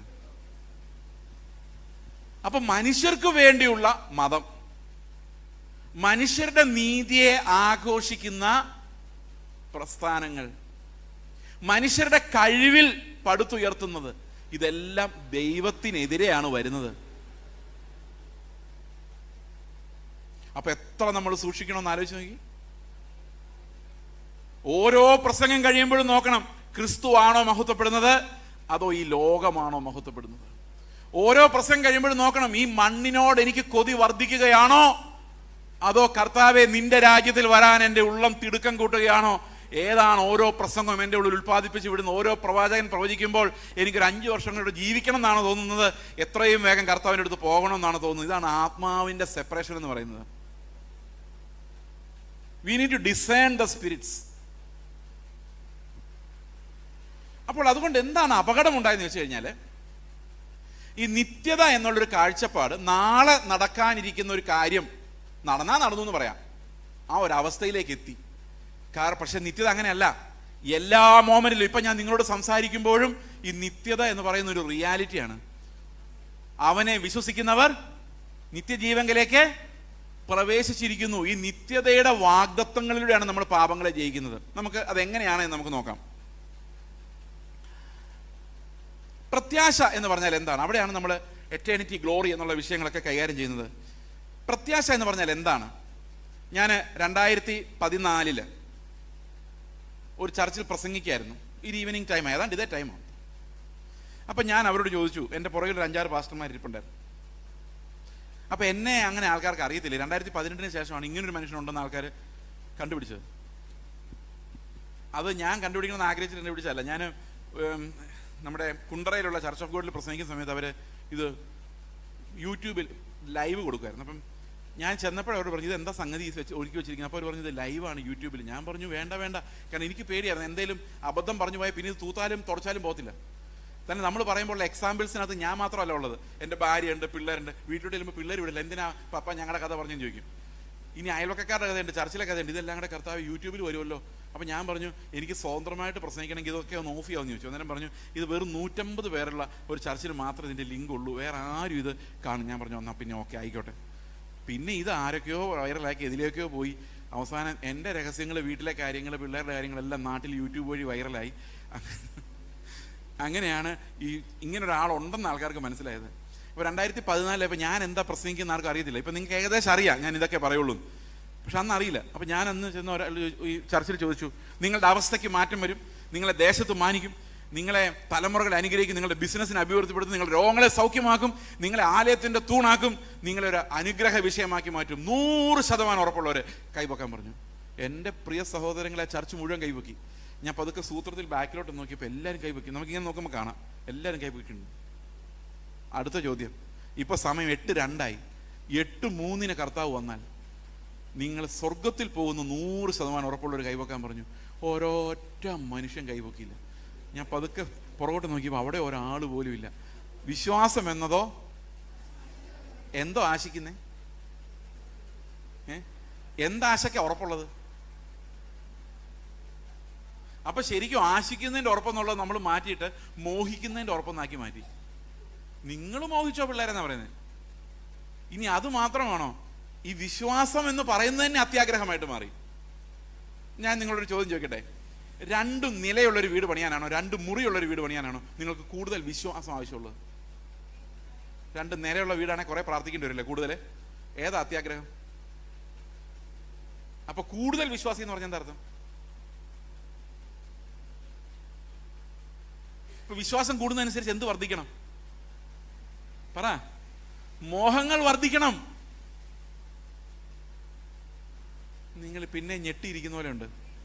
അപ്പം വിശ്വാസ വീരൻ എന്ന് പറഞ്ഞ ആരാ? ഒയ്യോ, എല്ലാ മോഹവും പ്രാർത്ഥിച്ച് സാധിച്ച ആള്. ഞാനിങ്ങനെ പലപ്പോഴും ആലോചിക്കാറുണ്ട്, ഈ വിശ്വാസ ജീവിതം, വിശ്വാസം എന്ന് പറയുമ്പോഴേ, ഞാനും പൗലോസും കർത്താവിൻ്റെ ബീമാ സീറ്റിന് മുമ്പിൽ പ്രതിഫലം വാങ്ങിക്കാൻ പോയി നിൽക്കുവാണ്. ഞാൻ ഭയങ്കര വിശ്വാസ വീരനാണ്. ഇങ്ങനെ ഒത്തിരി വിശ്വാസ വീരന്മാർ നമ്മുടെ ഇടയിലൊക്കെ ഉണ്ട്. അതുപോലെ ഒരാളാണ് ഞാൻ. അപ്പോൾ അവിടെ ചെന്നപ്പോൾ പൗലോസിൻ്റെ കർത്താവ് ചോദിച്ചു, പൗലോസെ നീ വിശ്വാസിയാണോ? പൗലോസ് പറഞ്ഞാൽ ഞാൻ വിശ്വാസം. എന്താ വിശ്വസിച്ചത്? നല്ല പോർവ് ഒരു തോട്ടം തികച്ചു വിശ്വാസം കാത്തു നീതിയുടെ കിരീടം എനിക്കായി വെച്ചിരിക്കുന്നു. അപ്പോൾ കർത്താവ് പറഞ്ഞു, ഓക്കെ, നിനക്കുള്ള നീതിയുടെ കിരീടം ഇതാണ് എന്ന് പറഞ്ഞ് കിരീടം വെച്ചു കൊടുത്തു. അടുത്ത ഞാൻ നീ എന്താടാ വിശ്വസിച്ചത്? നീ വിശ്വാസിയാണോ? ഞാൻ ഭയങ്കര വിശ്വാസിയാണ്. എന്താ വിശ്വസിച്ചത്? ഓരോ ദിവസവും വിത്ത് വൈബ്രേഷൻ നീ എന്നെ നടത്തുമെന്ന് ഞാൻ വിശ്വസിച്ചു. നിങ്ങൾ കേട്ടിട്ടില്ലേ ഈ വൈബ്രേഷൻ? എന്നും നടത്തുന്ന ദൈവം. അത് അപ്പോൾ നടത്തി. 2, എനിക്കൊരു ജോലി ഇല്ലായിരുന്നു. ഞാൻ പ്രാർത്ഥിച്ചു, കർത്താവെ ജോലി തരാതെ ഞാൻ ഈ ഉപവാസം നിർത്തത്തില്ല. ഞാൻ വിശ്വസിച്ചു, നീ എനിക്ക് ജോലി തന്നു. ഓക്കെ. കല്യാണം നടക്കാൻ വേണ്ടി പ്രാർത്ഥിച്ചു, വിശ്വസിച്ച് പ്രാർത്ഥിച്ചു, നീ തക്ക തുണയെ തന്നു. തക്ക തുണയാണല്ലോ എന്നും അടിയായിരുന്നു, എന്നാലും തക്ക തുണയെ തന്നു. പിള്ളേരെ തന്നു. പിന്നെ പിള്ളേരുടെ എഡ്യൂക്കേഷന് വേണ്ടി പ്രാർത്ഥിച്ചു, എഡ്യൂക്കേഷൻ തന്നു. പിന്നെ അവരെ കാനഡയിലും അമേരിക്കയിലും സെറ്റിൽ ചെയ്യാൻ വേണ്ടി പ്രാർത്ഥിച്ചു. എല്ലാവരും പോയി, ഇവിടെ ആരുമില്ല. വയസ്സനാം കാലത്ത് അപ്പച്ചനും അമ്മച്ചും ഒറ്റയ്ക്ക് ഇരിപ്പാണ്. എന്താ അനുഗ്രഹം അല്ലത്. അവസാനം പറഞ്ഞു, കർത്താവെ, ഞാൻ വിശ്വാസി വന്ന ശേഷം ഇന്നേ വരെ ആശുപത്രി പോയിട്ടില്ല. തലവേദന വന്നാലും വയറുവേദന വന്നാലും ഞാൻ ആശുപത്രി പോകാതെ വിശ്വാസത്താൽ സൗഖ്യം പ്രാപിച്ചു. നല്ല കാര്യമാണ്. പക്ഷെ കർത്താവ് പറഞ്ഞു, ഓക്കെ, എന്നാൽ പിന്നെ പോയിക്കോ. അപ്പം നീതിയുടെ കിരീടം. അപ്പം കർത്താവ് പറഞ്ഞു, നീ പ്രാർത്ഥിച്ചതെല്ലാം നിനക്ക് തന്നല്ലോ, അതൊന്നും പക്ഷെ ഇങ്ങോട്ട് വരത്തില്ല. നീ പ്രാർത്ഥിച്ച് വിശ്വാസത്താൽ മേടിച്ച രോഗസൗഖ്യം ഉൾപ്പെടെ, ശുശ്രൂഷ ഉൾപ്പെടെ, സ്റ്റേജുകൾ ഉൾപ്പെടെ കർത്താവ് തന്നു എന്ന് നിങ്ങൾ വിശ്വസിക്കുന്ന വിറ്റാമിൻ എം ഉൾപ്പെടെ, മനസ്സിലായോ? വിറ്റാമിൻ മാമോൻ, വിറ്റാമിൻ മണി, അതുൾപ്പെടെ എല്ലാം ഇവിടെ ഇട്ടിട്ട് ഒരൊറ്റ പോക്കാണ്. അവിടെ ചെല്ലുമ്പം വിശ്വാസിയാന്ന് പറഞ്ഞിട്ട് എന്തെങ്കിലും കാര്യമുണ്ട്? ഒരു സാധനവും കൊണ്ടുപോകാനില്ല. എല്ലാം കത്തിപ്പോകുന്ന സാധനങ്ങൾക്ക് വേണ്ടി ഉപവാസം ഇരുന്ന് നെടുമ്പാട് വീണ് പിള്ളേരെ നാട്ടിൽ നിന്ന് ഓടിച്ച് ഏതോ ദേശത്ത് കടത്തി വിട്ടു, പ്രാർത്ഥിച്ചു വിട്ടതാ.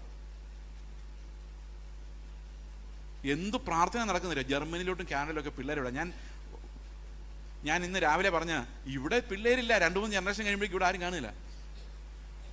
അപ്പൊ പ്രാർത്ഥിച്ച് പിള്ളേരെല്ലാം കർത്താവ് അങ്ങ് കൊണ്ടുപോവുക. അപ്പനമ്മമാരെല്ലാം ഒറ്റയ്ക്ക് ഇവിടെ. ഈ ഒരു സംസ്കാരത്തിനകത്ത് നമ്മൾ പെട്ടുപോയി. ശരിയാണോ ഞാൻ പറയുന്നത്? അപ്പൊ എന്തിനാ പ്രാർത്ഥിക്കുന്നത്? പാസ്റ്റർ എന്തിനാ ഒരു ചർച്ചില്? ഞങ്ങളുടെ പിള്ളേർക്ക് വിടുതലിന് വേണ്ടി പ്രാർത്ഥിക്കാൻ വേണ്ടി. ആരെങ്കിലും സ്വർഗത്തിൽ പോകുന്ന കാര്യം മിണ്ടുന്നുണ്ടോ? നോ.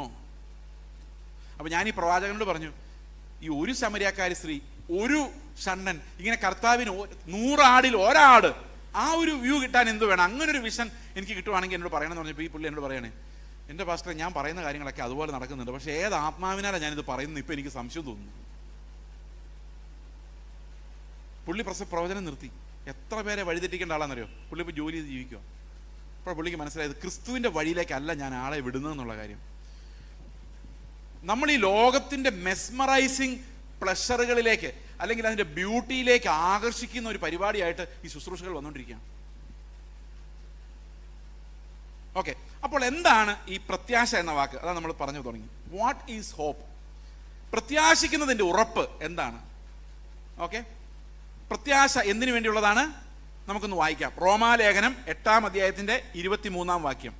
ഞാനിത് പണ്ട് ഇവിടെ വന്നപ്പോൾ നിങ്ങളോട് കാണാതെ പഠിക്കാൻ പറഞ്ഞ വാക്യമാണ്. നിങ്ങളെല്ലാം മറന്നുപോയെന്ന് എനിക്കറിയാം, പക്ഷെ ഞാൻ മറക്കില്ല.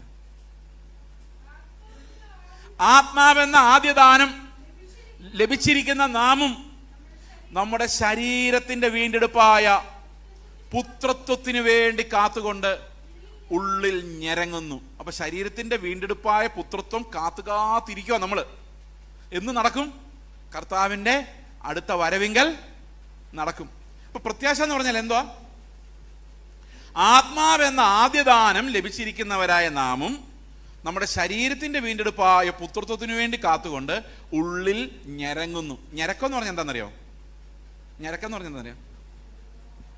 ഈ പ്രസംഗം 8:45 നിർത്തുമെന്നാണല്ലോ നിങ്ങൾ വിചാരിച്ചിരിക്കുന്നത്.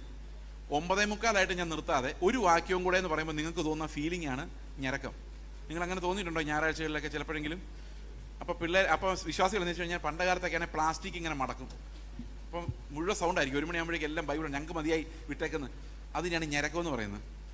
ഓക്കെ, ചില ക്ലാസ്സുകളിൽ ബോറൻ ക്ലാസ്സിൽ പിള്ളേരിരുന്ന് ഈ പ്രൊഫസർ പറയുന്നൊന്നും കേൾക്കുന്നില്ല, മഴയുമാണ്, അയാൾ തന്നെ ഉറങ്ങുവാണ് സ്റ്റേജിൽ നിന്നുകൊണ്ട്. ഞങ്ങൾക്കൊരു സഹോദരൻ ഉണ്ടായിരുന്നു ആന്ധ്രയിൽ. അദ്ദേഹം ട്രാൻസ്ലേറ്റ് നിൽക്കുമ്പോൾ കൂടെ സൈഡിൽ നിന്ന് ഉറങ്ങും. പിന്നെ ഇടയ്ക്ക് തട്ടി വിളിക്കണം, അന്നേരം നിന്നുകൊണ്ട് ട്രാൻസ്ലേറ്റ് ചെയ്തിരിക്കുന്നതിന് ഉറങ്ങും. അപ്പോൾ ഈ സാർ ഇങ്ങനെ മഹാബോറൻ ക്ലാസ് എടുത്തുകൊണ്ടിരിക്കുന്ന സമയത്ത് പിള്ളേർ വെള്ളിയാഴ്ചകളാണെങ്കിൽ എങ്ങനെയെങ്കിലും മണിയടിച്ചാൽ വീട്ടിൽ പോകാമല്ലോ എന്ന് നോക്കിയിരിക്കുന്ന ഒരു കാത്തിരിപ്പുണ്ടല്ലോ, അതാണ് ഈ ഞരക്കം. കാശില്ലാതെ ഞരങ്ങുന്നു, രോഗം വന്ന് ഞരങ്ങുന്നു. കർത്താവ് വരാൻ വേണ്ടി ഞരങ്ങുന്നവരെല്ലാം ഒന്ന് കൈ ഉയർത്തി കർത്താവിനെ സ്തോത്രം ചെയ്ത്. കള്ളം പറയരുത് ദയവായിട്ട്, വിശുദ്ധ കള്ളങ്ങൾ വേണ്ട.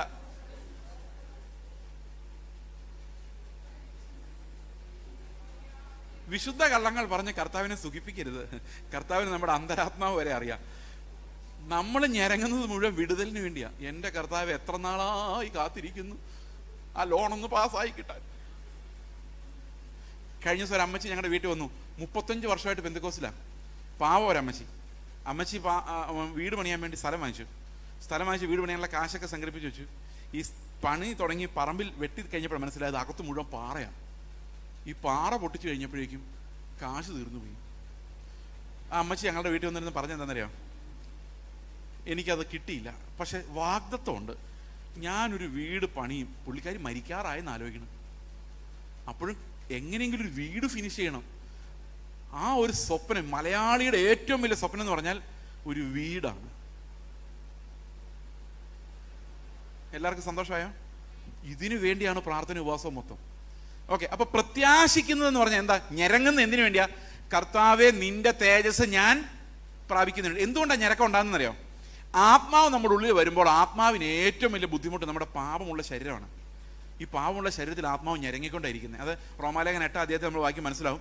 നമ്മുടെ ശരീരത്തിൽ പാപമുള്ളത് കൊണ്ട്, ക്രിസ്തുവിനെ പോലെ നമ്മളല്ലാത്തത് കൊണ്ട് നമ്മുടെ ഉള്ളിലിരുന്ന് ആത്മാവ് വല്ലാതെ ഞരങ്ങുന്നുണ്ട്. എങ്ങനെ ഞരങ്ങുന്നറിയോ? ഈ തേജസ് എന്ന് വരും, ഈ തേജസ് എന്ന് വരും. കാരണം ആത്മാവിന് അസഹനീയമാണ് എന്ത്?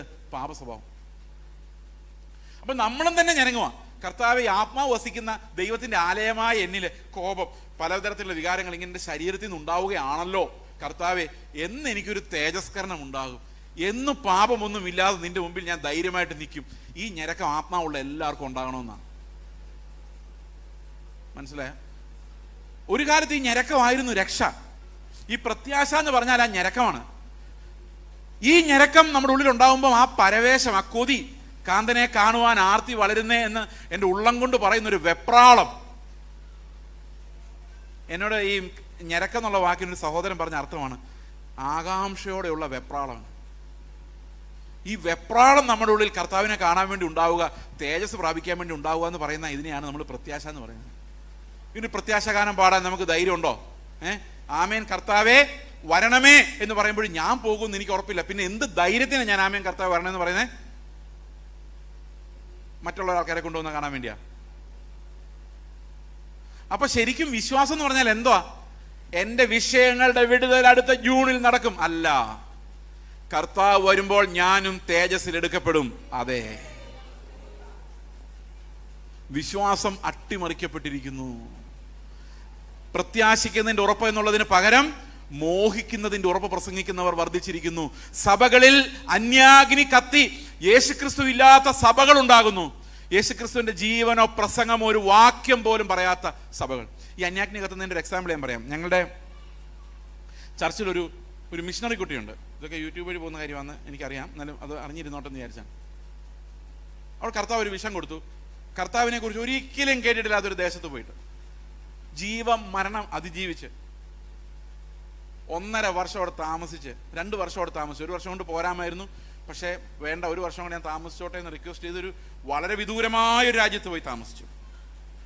കർത്താവിൻ്റെ വേല ചെയ്തു, വളരെ സക്സസ്ഫുൾ ആയിട്ട് ചെയ്തു. തിരിച്ചു വന്നപ്പോൾ ഈ കുട്ടിക്ക് തിരിച്ചു പോകണം. പക്ഷേ വീട്ടിലെല്ലാവരും വിശ്വാസികളാണ്, പെന്തക്കോസ്തുകാരാ. പക്ഷേ എന്താ ചെയ്തെന്നറിയാമോ?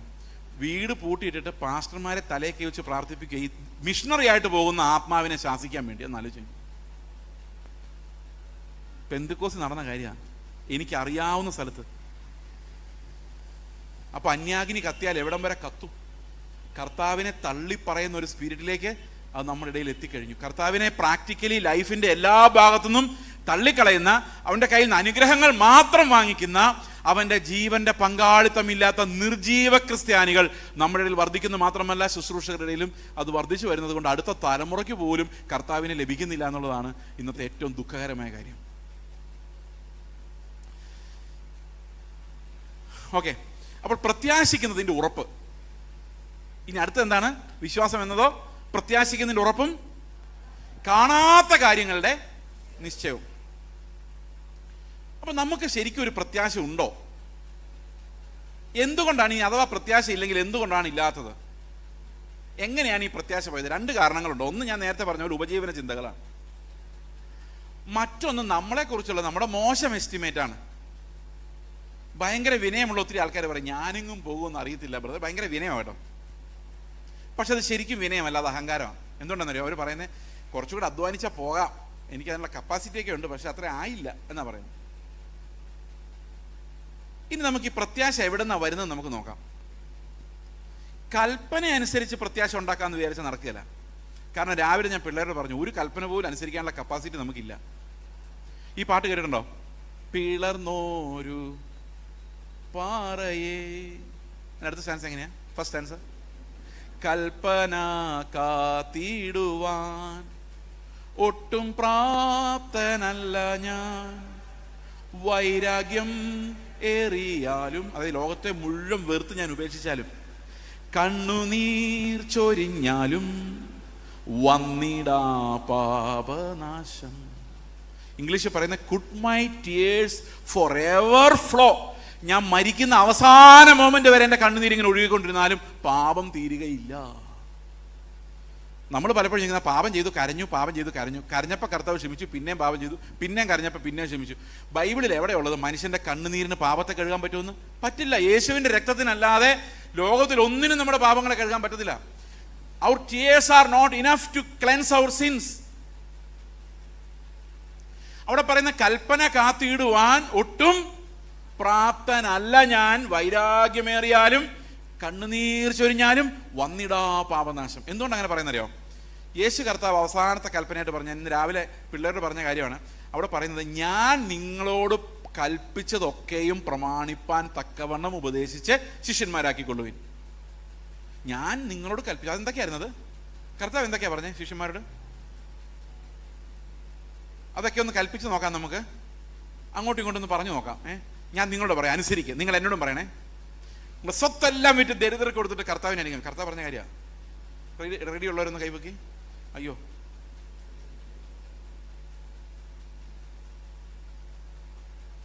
നിങ്ങൾ കണ്ണ് നിങ്ങൾക്ക് ഇടച്ച് വരുന്നുണ്ടെങ്കിൽ ചൂടുന്നെടുത്ത് എറിഞ്ഞ് കളയുക. എന്ന് പറഞ്ഞാൽ അടുത്ത വീട്ടിലെ മൂക്കടച്ച് വരുത്തിയാലും മതി, അത് ചെത്തിക്കളയുക. അടുത്ത വീട്ടിലൊരു സാരിയോ ഡ്രസ്സോ കാണുമ്പോൾ, ഓ കൊള്ളാമായിരുന്നു, അവിടെ കിട്ടുകൊണ്ട് നടക്കുന്നത് കണ്ടില്ലേ തോന്നിയാൽ മതി, ഇടർച്ചയായി. ഉടനെ എന്ത് ചെയ്യണം? ഒരു കത്തിയെടുത്ത്, കാരണം കണ്ണുപൊട്ടനായി നിത്യതയിൽ പ്രവേശിക്കുന്നതാണ് ഈ കൊതിയും മോഹവും വെച്ചുകൊണ്ട് നരകത്തിൽ പോകുന്നതിനേക്കാളും. അനുസരിച്ചിട്ടുള്ളവർ, നിങ്ങൾ എവിടെയെങ്കിലും സുവിശേഷം പറയാൻ പോകുമ്പം പേഴ്സ് എടുക്കരുത്, ബെൽറ്റ് എടുക്കരുത്, ചെരുപ്പ് എടുക്കരുത്. ഞാനിതെല്ലാം ഇട്ടുണ്ടാവുന്നത്, ബെൽറ്റ് ഇട്ടിട്ടില്ല, ചെരുപ്പ് എടുക്കരുതെന്ന് പറഞ്ഞാൽ നടക്കുമോ? അഡീഷണൽ ഡ്രസ്സ് എല്ലാം എടുത്തോണ്ടാ വരുന്നേ. കാരണം നമുക്ക് അത്രേ പറ്റുന്നുള്ളൂ. ഞാൻ എന്നിട്ട് ഇടുന്നുണ്ട് പറയുക, കർത്താവിൻ്റെ കൽപ്പനകളെല്ലാം അനുസരിക്കാൻ. എവിടെ നടന്നു? നടന്ന് ഞാൻ ഇന്നേ വരെ ആൾക്കാർ അന്വേഷിച്ചു നടക്കുക യേശു ക്രിസ്തുവിൻ്റെ പറഞ്ഞ കൽപ്പനകളിൽ ഒരെണ്ണമെങ്കിലും അനുസരിച്ച് ഒരാളെ കാണാൻ വേണ്ടി.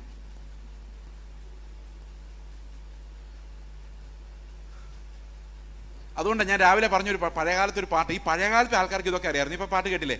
കൽപ്പന കാത്തിടുവാൻ ഒട്ടും പ്രാപ്തൻ അല്ല ഞാൻ. അതെന്തുകൊണ്ടാണെന്നറിയോ? നേരത്തെ ആദവും ഹവ്വയും ഒരു മനുഷ്യനീതി ഉണ്ടാക്കിയായിരുന്നു.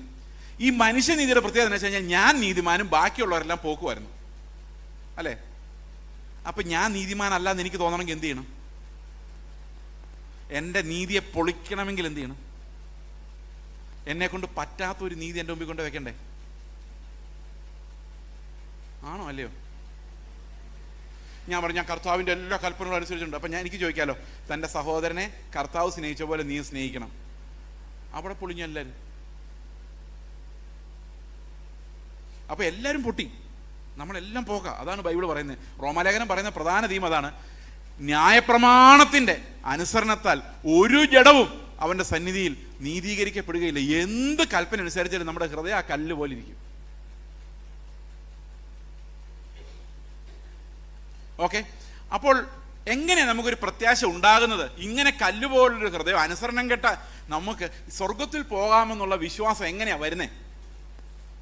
ഒരു കൽപ്പന പോലും അനുസരിക്കാൻ കപ്പാസിറ്റി ഇല്ലാത്ത നമ്മൾ എന്ത് ധൈര്യത്തിലാണ് സ്വർഗത്തിലെ പ്രത്യാശ മുകളിലേക്ക് നോക്കിക്കൊണ്ടിരിക്കുന്നത്? നമുക്കത് ഒന്ന് പരിശോധിച്ച് നോക്കാം. എന്താണ് പ്രത്യാശയുടെ ധൈര്യം അല്ലെങ്കിൽ ഉറപ്പ്? എബ്രായ ലേഖനം 6-ാം അധ്യായത്തിന്റെ 18-ാം വാക്യം മുതൽ നമുക്കൊന്ന് വായിക്കാം. എബ്രായ ലേഖനം 6:18.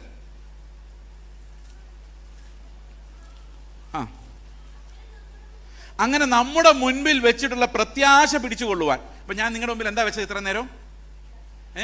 പ്രത്യാശ പിടിക്കണം. ഇനി അത് പിടിച്ചുകൊള്ളുവാൻ ശരണത്തിനായി ഓടി വന്ന നാം. ആരുടെ അടുത്തേക്കാ ശരണത്തിനായി ഓടി വരണ്ട? എൻ്റെ അടുത്തേക്കല്ല, ഈ പ്രത്യാശ തരുന്ന കർത്താവിൻ്റെ അടുത്തേക്ക്. ശരണത്തിനായി ഓടി വന്ന നാം മാറിപ്പോകാത്തതും ദൈവത്തിന് ഭോഷ്ക് പറയാൻ കഴിയാത്തതുമായ രണ്ട് കാര്യങ്ങളാൽ ശക്തിയുള്ള പ്രബോധനം പ്രാപിക്കാനാണ് വരുന്നത്. അപ്പൊ കർത്താവിൻ്റെ അടുത്തേക്ക് ചെല്ലുമ്പോഴേക്കും നമ്മൾ എന്താ പ്രാപിക്കുന്നത്? ശക്തിയുള്ള പ്രബോധനം. ആ പ്രബോധനത്തിനകത്ത് എത്ര കാര്യങ്ങളുണ്ട്? 1, 2. ഈ കണ്ണട വെച്ചേക്കാം, നിങ്ങൾ ഇടയ്ക്ക് ഓർക്കാൻ വേണ്ടി. എത്ര കാര്യങ്ങളുണ്ട്? അപ്പൊ കർത്താവ് തരുന്ന പ്രബോധനത്തിൽ 2 കാര്യങ്ങളുണ്ട്. ഈ 2 കാര്യങ്ങളുള്ള പ്രബോധനം കേൾക്കുമ്പോൾ അതിന്റെ മുമ്പുള്ള വാക്യത്തിൽ 17-ാം വാക്യത്തിൽ പറഞ്ഞിരിക്കുന്ന ഒരു ആണ പോലെ തരുന്ന അത് കർത്താവിൻ്റെ അടുത്തേക്ക് ആരെല്ലാം പ്രത്യാശയ്ക്കായി ഓടി വരുന്നോ അവർക്കെല്ലാം ആണ കൊണ്ട് ഉറപ്പ് കൊടുക്കുന്നു എന്നാണ് പറയുന്നത്, അല്ലേ? ആണല്ലോ. 2 കാര്യങ്ങൾ. അടുത്ത വാക്യം. ആ പ്രത്യാശ നമുക്ക് ആത്മാവിന് ഒരു നങ്കൂരം തന്നെ. അപ്പോൾ നങ്കൂരം എന്ന് പറഞ്ഞാൽ എന്തോ? നങ്കൂരത്തിന്റെ ചിത്രം വരയ്ക്കാൻ പറ്റത്തില്ല, പക്ഷേ നിങ്ങൾക്ക് വേണേൽ ചിന്തിക്കാം. ഒരു നീളമുള്ളൊരു കമ്പി, ഒരു മെറ്റൽ റോഡ്, ചെയിൻ പോലെ, അതിങ്ങനെ കറക്കാവുന്ന ടൈപ്പ് സാധനമാണ്. അതിനറ്റത്ത് ഇങ്ങനെ വളഞ്ഞിരിക്കുന്ന 2 ത്രിശൂലം പോലെ. നടുക്കുള്ളതിൽ ആ കമ്പിയുടെ ഭാഗമാണ്. അതിനപ്പുറത്തും ഇപ്പുറത്തും ഓരോ, നിങ്ങൾക്ക് ചിന്തിക്കാൻ പറ്റുന്നുണ്ട്, അത് 2 ഹുക്കുകൾ. മനസ്സിലായെന്ന് വിചാരിക്കുന്നു. ഓക്കെ. അപ്പോൾ ഒരു ആത്മാവിന്റെ നങ്കൂരം എന്ന് പറഞ്ഞാൽ എന്താ അർത്ഥം? എത്ര കാര്യങ്ങളുണ്ട് ഒരു നങ്കൂരത്തില്? എത്ര കാര്യങ്ങളുണ്ട്?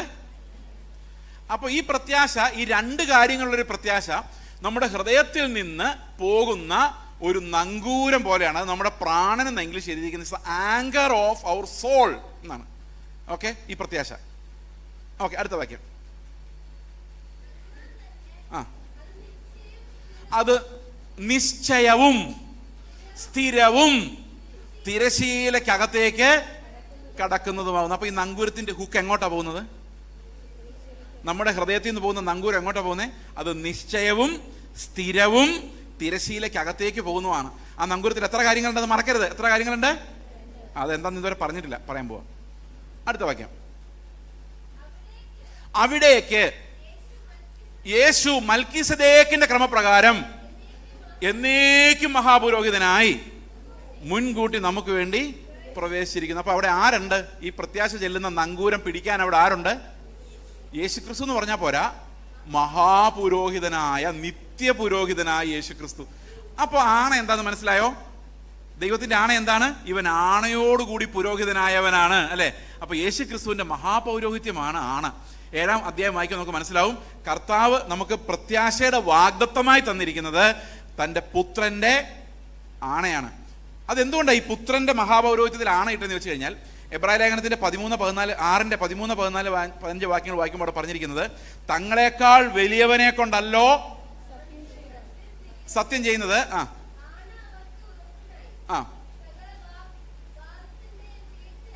അടുത്ത വാക്യം. അതിന് മുമ്പുള്ള വാക്യം വായിക്കാമോ? ഇപ്പൊ വായിച്ചതിനൊക്കെ മുമ്പുള്ള വാക്യം. ദൈവം അബ്രഹാമിന് വാഗ്ദത്തം ചെയ്യുമ്പോൾ തന്നേക്കാൾ വലിയവനെ കൊണ്ട് സത്യം ചെയ്യുവാനില്ലാത്തത് കൊണ്ട് തന്നെ കൊണ്ട് തന്നെ സത്യം ചെയ്തു. അപ്പൊ ആണ് ആരുടെ മേലെ ഇരിക്കുന്നേ? ദൈവത്തിന്റെ മേൽ തന്നെ. അതുകൊണ്ടാണ് നമ്മുടെ രക്ഷയുടെ ആണ നമ്മുടെ മേലല്ല, നമ്മളെ രക്ഷിക്കുന്ന പുത്രന്റെ മേലാണ്. കാരണം പുത്രൻ ആരാണ്? ദൈവം തന്നെയാണ്, അല്ലേ? അപ്പം അവന്റെ മഹാപൗരോഹിത്യത്തിന്മേലാണ് ദൈവം ആണയിട്ടിരിക്കുന്നത്. ഇനി നമുക്ക് ഈ 2 സാധനങ്ങൾ എന്താണെന്ന് നോക്കാം. ഓക്കെ, ഈ 2 കാര്യങ്ങൾ പറയുമ്പോൾ നിങ്ങൾക്ക് ഒരു പ്രത്യാശ ഉണ്ടാവും. ഓക്കെ, ഉണ്ടാവും, ഉറപ്പാ. അത് കഴിയുമ്പോൾ ഒരു പ്രത്യാശഗാനം പാടി നമുക്ക് പോവാം. ഓക്കെ, പക്ഷെ അപ്പോഴും ഉയരത്തിലേക്ക് നോക്കി ജീവിക്കുന്നത് എങ്ങനെയാണെന്ന് പറയാൻ പിന്നെ ഒരു 5-10 മിനിറ്റ് എടുക്കേണ്ടി വരും. എന്തായാലും എല്ലാം കൂടെ 8:45 നിർത്താമെന്നാണ് എൻ്റെ പ്രതീക്ഷ. ഓക്കെ, ഒരു പുരോഹിതൻ ചെയ്യുന്ന 2 കാര്യങ്ങൾ എന്തൊക്കെയാണ്? ഒരു മഹാപുരോഹിതൻ ചെയ്യുന്ന 2 കാര്യങ്ങൾ എന്തൊക്കെയാണ്? ഒന്ന്, അവൻ നമുക്ക് വേണ്ടി യാഗം കഴിക്കുന്നു. മറ്റൊന്ന്, മനുഷ്യർക്കും ദൈവത്തിനുമിടയിൽ ഇടുവിൽ നിൽക്കുന്നു, മധ്യസ്ഥത അണയ്ക്കുന്നു, അല്ലേ? അപ്പൊ ഈ കർത്താവ് ചെയ്ത 2 കാര്യങ്ങൾ എന്തൊക്കെയാ? ഒന്ന്, നമുക്ക് വേണ്ടി ഒരു യാഗം കഴിച്ചു. അത് 5-ാം അധ്യായത്തിൽ പറയുന്നുണ്ട്. 7-ാം അധ്യായത്തിൽ പറയുന്നത് എന്താണെന്നറിയാമോ? അവൻ നമുക്ക് വേണ്ടി മധ്യസ്ഥത കഴിച്ചുകൊണ്ടിരിക്കുന്ന, എന്നേക്കും ജീവിക്കുന്ന ഒരു മഹാപുരോഹിതനാണ്. അപ്പൊ 2 ഹുക്ക് എന്താണെന്ന് മനസ്സിലായോ? എന്തൊക്കെയാണ്? ഒന്ന്, കർത്താവ് എനിക്ക് വേണ്ടി മരിച്ചു. മറ്റൊന്ന്, അവൻ എനിക്ക് വേണ്ടി മധ്യസ്ഥ അണച്ചുകൊണ്ടിരിക്കുന്നു. അത്രയും പറഞ്ഞാൽ പോരാ, അത് കുറച്ചും കൂടെ പറയാനുണ്ട്. അതെങ്ങനെയാണെന്ന് നമുക്ക് നോക്കാം. യേശുക്രിസ്തുവിന്റെ മരണം എങ്ങനെയാണ് നമ്മുടെ പാപങ്ങൾക്ക് പകരമാകുന്നത് എന്ന് ചോദിച്ചു കഴിഞ്ഞാൽ അതിൻ്റെ ഉത്തരം എബ്രായ ലേഖനത്തിന്റെ തന്നെ 13-ാം അധ്യായത്തിന്റെ 11-ാം വാക്യത്തിൽ പറയുന്നു. മഹാപുരോഹിതൻ, നിങ്ങൾ ശ്രദ്ധിക്കണം, ഇത് ഈ എബ്രായ ലേഖനം നമുക്ക് മനസ്സിലായി കഴിഞ്ഞാൽ ഭയങ്കര ആനന്ദമാണ്. പക്ഷെ ഇത് മനസ്സിലാക്കണമെങ്കിൽ ഒരു ഇത്തിരി ഒന്ന് ശ്രദ്ധിച്ചിരിക്കണം, അത്രയേ ഉള്ളൂ. ഇപ്പൊ ഈ പ്രസംഗം കേൾക്കാമെന്നുള്ള രീതിയിൽ ഇരിക്കുന്നതിന് പകരം ഇതൊന്ന് പഠിക്കാമെന്നുള്ള രീതിയിൽ ഇരുന്നാൽ ഇപ്പോൾ ഇത് പിടികിട്ടും. ഈ പ്രസംഗം കേട്ട് കഴിഞ്ഞാൽ നോട്ട് കുറിച്ച്, ഈ നോട്ട് നിങ്ങളുടെ ജീവിതത്തിൽ ഒരിക്കലും നോക്കാൻ പോകുന്നില്ല. ഇഷ്ടംപോലെ പ്രസംഗത്തിൻ്റെ നോട്ട് നിങ്ങളുടെ വീട്ടിൽ കാണാം, അതൊന്നും മറിച്ച് നോക്കത്ത് പോലില്ല. അത് അവസാനം കടലേക്ക് വിൽക്കാൻ മാത്രമേ പറ്റാറുള്ളൂ. അതുകൊണ്ട് നിങ്ങൾ പഠിക്കേണ്ട രീതിയിൽ ഇതൊന്ന് നോക്കിക്കേ. മഹാപുരോഹിതൻ പാപപരിഹാരമായി രക്തം വിശുദ്ധ മന്ദിരത്തിലേക്ക് കൊണ്ടുപോകുന്ന മൃഗങ്ങളുടെ ഉടൽ പാളയത്തിന് പുറത്ത് വെച്ച് ചുട്ടുകളയുന്നു. അപ്പം സത്യത്തിൽ സംഭവിക്കുന്നതെന്ന് വെച്ചാൽ ഞാൻ ഇങ്ങനെ തന്നെ കാണിക്കാം. ഇതാണ് പാളയമെന്ന് വെച്ചോ. ഓക്കെ, എന്താ പറയുന്നത്, വിശുദ്ധ മന്ദിരത്തിലേക്ക് എന്ന് വിചാരിച്ചോ. അപ്പം രക്തം അങ്ങോട്ട് കൊണ്ടുപോയി, മൃഗത്തിൻ്റെ ഉടൽ എവിടെയാ? പാളയത്തിന് പുറത്ത്, വെളിയിലാണല്ലേ. അപ്പൊ രക്തം അകത്തും ഉടൽ വെളിയിലും അല്ലേ. അടുത്ത വാക്യം, അങ്ങനെ യേശുവും സ്വന്തം രക്തത്താൽ ജനത്തെ വിശുദ്ധീകരിക്കേണ്ടതിന് നഗരവാതിലിന് പാളയത്തിന് പുറത്ത് വെച്ച്, അപ്പൊ കർത്താവിന്റെ ശരീരം എവിടെ വെച്ചാൽ തകർക്കപ്പെടുന്നേ? പാളയത്തിന് പുറത്ത്. അപ്പൊ രക്തം എവിടെയാ? നമ്മളെപ്പോഴും പറയില്ലേ കാൽവരി ക്രൂശിൽ ചൊരിഞ്ഞ രക്തമെന്ന്. ശരിക്കും ചൊരിഞ്ഞത് അവിടെയാണെങ്കിലും അർപ്പിച്ചത് അവിടെ അല്ല. എവിടെയാണ് കർത്താവ് രക്തം അർപ്പിച്ചത്? നമുക്കൊന്ന് പുറകോട്ട് വരണം. 9-ാം അധ്യായത്തിലേക്ക് വന്നേ. 9-ാം അധ്യായത്തിന്റെ 11-ാം വാക്യം ഞാൻ വായിക്കാം. ക്രിസ്തുവോ വരുവാനുള്ള നന്മകളുടെ മഹാപുരോഹിതനായി വന്നിട്ട് കൈപ്പണി അല്ലാത്തതായി, എന്ന് വെച്ചാൽ ഈ സൃഷ്ടിയിൽ ഉൾപ്പെടാത്തതായി, വലിപ്പവും തികവുമുള്ള ഒരു കൂടാരത്തിൽ കൂടി ആട്ടുകൊറ്റന്മാരുടെ പശുകിടാങ്ങളുടെ രക്തത്താലല്ല, സ്വന്തം രക്തത്താൽ തന്നെ ഒരിക്കലായി പ്രവേശിച്ച് എന്നേക്കുമായുള്ളൊരു വീണ്ടെടുപ്പ് സാധിപ്പിച്ചു. എന്ന് പറഞ്ഞ എന്താ സംഭവം? ഈ യേശുവിന്റെ രക്തം അർപ്പിച്ചത് എവിടെയാ? തിരശ്ശീലയ്ക്ക് അപ്പുറത്താണോ ഇപ്പുറത്താണോ? ഈ സൃഷ്ടിയിൽ ഉൾപ്പെടുന്നതല്ല. വലിപ്പവും തികവുള്ളതാണ്. വീഴ്ച പറ്റിയ ഈ സൃഷ്ടിക്കകത്തുള്ളൊരു കൂടാരമല്ല. നിത്യമായൊരു കൂടാരത്തിൽ, ആ നിത്യമായ കൂടാരത്തിനകത്ത് കർത്താവ് എന്ത് ചെയ്തു? അവന്റെ രക്തം അർപ്പിച്ചു അല്ലേ. അപ്പൊ ശരീരം എവിടെ ചുട്ടുകളയപ്പെട്ടു? ശരീരം എവിടെ പീഡനം അനുഭവിച്ചു? പാളയത്തിന് പുറത്ത്. അപ്പൊ പ്രിയ സഹോദരങ്ങളെ, നിത്യതയിലാണ് യേശു രക്തം ചൊരിഞ്ഞതെങ്കിൽ നമ്മുടെ ജീവിതത്തിന്റെ എല്ലാ സമയത്തും ആ രക്തം ഫ്രഷ് ആയിട്ട് നമുക്ക് കാണാൻ പറ്റത്തില്ലേ? എത്രവർക്ക് മനസ്സിലായി ഞാൻ പറഞ്ഞത്? അത് അർപ്പിച്ച് കഴിഞ്ഞു എന്ന് പറയാൻ പറ്റത്തില്ല. കാരണം അത് എപ്പോഴും അർപ്പിക്കപ്പെട്ടതായി നമ്മൾ കാണുന്നു ആ രക്തം. കാരണം എന്താ? ആ യാഗം നിത്യമാണ്. അതുകൊണ്ടാണ് നമ്മൾ നിത്യയാഗത്താൽ എന്ന് പറയുന്നത്. അതുകൊണ്ട് എന്താ പ്രത്യേകത എന്നറിയാമോ? ഒരിക്കൽ കഴിച്ച ശരീരയാഗത്താൽ ഏത് സമയത്തും നമുക്ക് കൃപാസനത്തിലേക്ക് പ്രവേശിക്കാനുള്ള ധൈര്യം കർത്താവ് തന്നിരിക്കുന്നു എന്നുള്ളതാണ്. ഇത് എക്സ്പ്ലെയിൻ ചെയ്തിട്ട് 10-ാം അധ്യായത്തിൽ എബ്രായ ലേഖനകർത്താവ് പറയുകയാണ്, 10-19 മുതലുള്ള വാക്യങ്ങൾ ഇങ്ങനെയാണ്: അതുകൊണ്ട് സഹോദരന്മാരെ, യേശു തന്റെ ദേഹം എന്ന തിരശ്ശീലയിൽ കൂടി നമുക്ക് പ്രതീക്ഷിച്ച ജീവനുള്ള പൊതുവഴിയായി തന്റെ രക്തത്താൽ വിശുദ്ധ മന്ദിരത്തിലേക്കുള്ള പ്രവേശനത്തിന് ധൈര്യവും ദേവാലയത്തിലൊരു മഹാപുരോഹിതന് നമുക്കുള്ളത് കൊണ്ട്, ഇപ്പോഴും അതവിടെ ഉള്ളത് കൊണ്ട്, ഹാബേൽ രക്തത്തെക്കാൾ ഗുണകരമായി സംസാരിക്കുന്ന യേശുവിന്റെ രക്തം ഇപ്പോഴും അർപ്പിക്കപ്പെട്ട രീതിയിൽ അവിടെ ഉള്ളത് കൊണ്ട് ഏത് സമയത്തും നമുക്ക് അങ്ങോട്ട് നോക്കിയാൽ മതി. അതുകൊണ്ട് ഇവിടെ പറയാണ്, ദുർമനസാക്ഷി വിട്ട് ഹൃദയത്തിൽ തളിക്കപ്പെട്ടവരായി നിങ്ങൾ നിങ്ങളുടെ പ്രത്യാശയുടെ സ്വീകാരം മുറുകെ പിടിച്ചുകൊള്ളുക. കാരണം ഒരിക്കലും നിങ്ങൾ അകന്നു പോകുന്നില്ല. ഏത് സമയത്തും തിരിച്ചു ചെന്നാലും അവിടെ പ്രവേശിക്കാൻ ആ രക്തവും ആ മഹാപുരോഹിതനോട് നമുക്കായിട്ടുണ്ട്. എത്ര പേർക്ക് മനസ്സിലായി ഞാൻ പറയുന്നത്? മനസ്സിലായോ? ഓക്കെ, അപ്പോൾ ഈ രക്തം നമുക്കായി ഗുണകരമായി സംസാരിച്ചുകൊണ്ടിരിക്കുന്നു. 10-14 പറയുന്നത്, ഏകയാഗത്താൽ അവൻ വിശുദ്ധീകരിക്കപ്പെടുന്നവർക്ക് വേണ്ടി സദാകാലത്തേക്കും സൽഗുണപൂർത്തി വരുത്തിയിരിക്കുന്നു. ഞാനൊരു ഓർത്തഡോക്സുകാരനായിരുന്നു. ഓർത്തഡോക്സ് അച്ഛന്മാരെ കുർബാന ചൊല്ലും ആഴ്ചയിൽ. വർഷത്തിലൊരിക്കലും ഞങ്ങൾ കുമ്പസാരം നടത്തിയും നടത്താതെയൊക്കെ അവർ നുറുക്കി തരുന്ന അപ്പം കഴിക്കും. ഓരോ പ്രാവശ്യം അപ്പം കഴിക്കുമ്പോൾ നമ്മുടെ വിചാരം ഇതുവരെയുള്ള പാപങ്ങളെല്ലാം തീർന്നെന്നാണ്. ഞാൻ ഓർക്കുന്നുണ്ട്, പാപം പോയി എന്ന് പറഞ്ഞ് തുള്ളിച്ചാടി വീട്ടിൽ പോയത് 6-ാം ക്ലാസ്സിൽ പഠിക്കും. അന്ന് കുഞ്ഞു പിള്ളേർ, ചെറിയ പിള്ളേർക്ക് എന്താ കുമ്പസാരിക്കാതെ തന്നെ അച്ഛൻ ഇങ്ങനെ കൊടുത്തു വിടുമായിരുന്നു.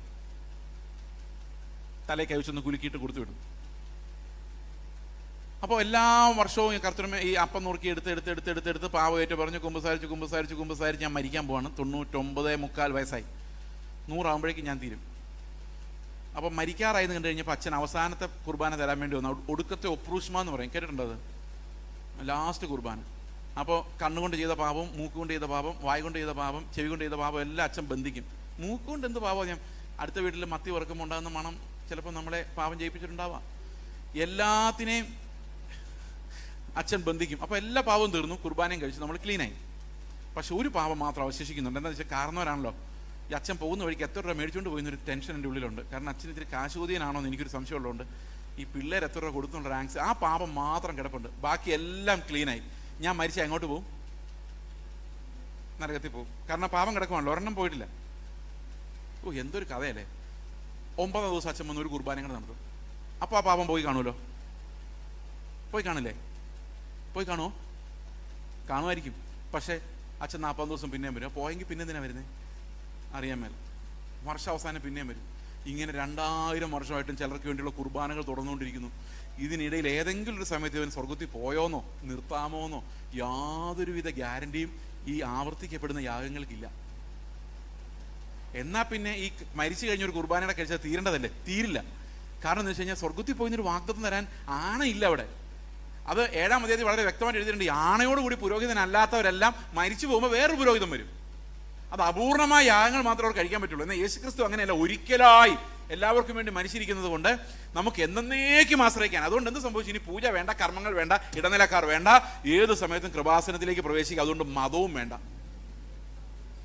കർത്താവ് എല്ലാവരുടെ സ്വന്തമായി. അപ്പം മതത്തിൻ്റെ നട്ടൽ ഒടിച്ചു കളഞ്ഞു. കാരണം കർത്താവ് എനിക്ക് പ്രസന്റ് ആണെങ്കിൽ ഞാൻ കൂട്ടായ്മയ്ക്ക് കൂടിയാൽ പോരെ. എനിക്കൊരു മതത്തിനോ പാപമോചനത്തിനോ ഞാൻ വേറെ എങ്ങും പോകേണ്ട കാര്യമില്ല. കാരണം കർത്താവ് എനിക്ക് എൻ്റെ കൂടെ എൻ്റെ ജീവിതത്തിലുണ്ട്. അതെൻ്റെ ഉറപ്പാണ്. ഇതാണ് ഒരു ഹുക്ക്. ആദ്യത്തെ ഹുക്കിൽ പിടികിട്ടിയോ? ഇനി 2ാമത്തെ ഹുക്ക്. നിങ്ങളുടെ പാസ്റ്റർ നിങ്ങൾക്ക് വേണ്ടി പ്രാർത്ഥിച്ചാലാണോ കർത്താവ് പെട്ടെന്ന് കേൾക്കുന്നത്? നിങ്ങൾ പ്രാർത്ഥിച്ചാലാണ്.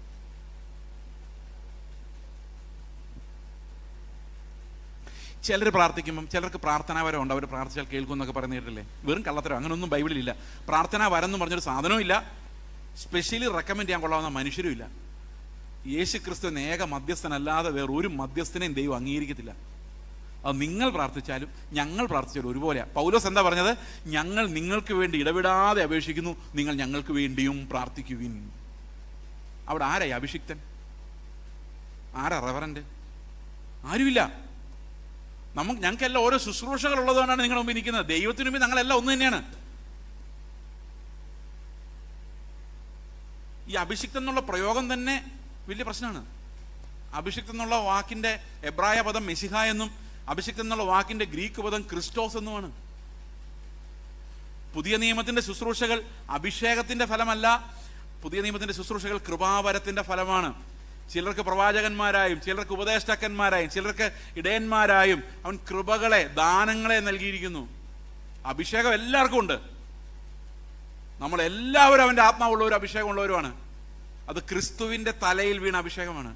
അവൻ്റെ അഭിഷേകം നമ്മളിരിക്കുന്നു. ഹീ ഈസ് ദ അഭിഷിക്തൻ and we are part of his body and we are all anointed because of that anointing. Because of Christos we are anointed. പക്ഷേ നമ്മളെല്ലാം കൃപാവരങ്ങളുള്ളവരാണ്. സഭയുടെ ലീഡർഷിപ്പിൽ ഇരിക്കുന്നവർക്കുള്ളത് കൃപാവരമാണ്. അതാണ് പുതിയ നിയമത്തിന്റെ പ്രത്യേകത. We are all anointed by the same spirit into the same body. വിശ്വാസമാണോ? ഇങ്ങനെയൊക്കെ പറഞ്ഞാൽ ഞാൻ ഇതിനകത്ത് വന്നത്. പിന്നെ മനസ്സിലായി ചില ആൾക്കാർക്ക് പ്രത്യേക അനോയിന്റിങ് എന്നൊക്കെ പഠിപ്പിക്കുന്നുണ്ടെന്നുള്ള കാര്യം. ആദ്യമൊക്കെ ഇടനിലക്കാരില്ല, മധ്യസ്ഥന്മാരില്ല എന്നൊക്കെ പറഞ്ഞ് ഞങ്ങളെയൊക്കെ പിടിച്ചതിനകത്താക്കിയത്. ഇപ്പോൾ എവിടെ നോക്കിയാലും ഇടനിലക്കാരാണ്. പ്രിയ സഹോദരങ്ങളെ, യേശു ക്രിസ്തു എന്ന ഏക മധ്യസ്ഥനല്ലാതെ ആകാശത്തിന് കീഴിൽ നിങ്ങളുടെ പ്രശ്നങ്ങൾ പരിഹരിക്കാൻ വേറെ ആരുമില്ല. സന്തോഷമായോ? അപ്പൊ ഇതാണോ? അപ്പൊ ഇനി ഈ ചോദ്യം അവിടെ കിടക്കട്ടെ. നമ്മൾ പ്രാർത്ഥിക്കുന്ന പല ചോദ്യങ്ങൾക്ക് ഉത്തരവില്ല. എന്തോരോ പ്രാർത്ഥിക്കുന്നത് കർത്താവ് മൈൻഡ് ചെയ്യുന്നേ ഇല്ല എന്ന് തോന്നുമോ ചില സമയത്ത്? കഴിഞ്ഞ ദിവസം ഒരു ചർച്ചിൽ പ്രസംഗിക്കാൻ വേണ്ടി ഞാൻ വെയിറ്റ് ചെയ്യുമ്പം എൻ്റെ മുമ്പിൽ ഒരു പാസ്റ്റർ പ്രസംഗിച്ചു 15 മിനിറ്റ്. പുള്ളിയുടെ ചർച്ച അത് കേട്ടോ. പുള്ളി പറഞ്ഞ എന്നാന്നറിയാം, നിങ്ങൾ കേട്ടാൽ ഞെട്ടിപ്പോവും. പേര് പറഞ്ഞാൽ നിങ്ങൾക്ക് എല്ലാവർക്കും അറിയാവുന്ന ആളാണ്. ആ പ്രസംഗം കേട്ട് നിങ്ങളൊക്കെ ആത്മാവിലാവുന്നുണ്ടായിരിക്കാം. പക്ഷെ അദ്ദേഹം പറഞ്ഞ ഇതാണ്: കർത്താവ് നമുക്ക് പല വാഗ്ദത്തങ്ങളും തന്നിട്ടുണ്ട്, ഒന്നും നടക്കുന്ന കാണുന്നില്ല. അതുകൊണ്ട് കർത്താവിന് നമുക്ക് 2 മാസം കൂടെ അവധി കൊടുക്കാം. ഒരു തല മന്ദിച്ചു പോയി. എൻ്റെ കർത്താവ്, ഇവര് കൊത്തി കൊത്തി മുളത്തിൽ കയറി എന്ന് പറയുന്ന പോലെ ഇത് കർത്താവിൻ്റെ പരമാധികാരത്തെയും ഗ്ലോറിയെയും വെച്ചാണ് ഇപ്പോൾ ആൾക്കാർ കളിക്കുന്നത്.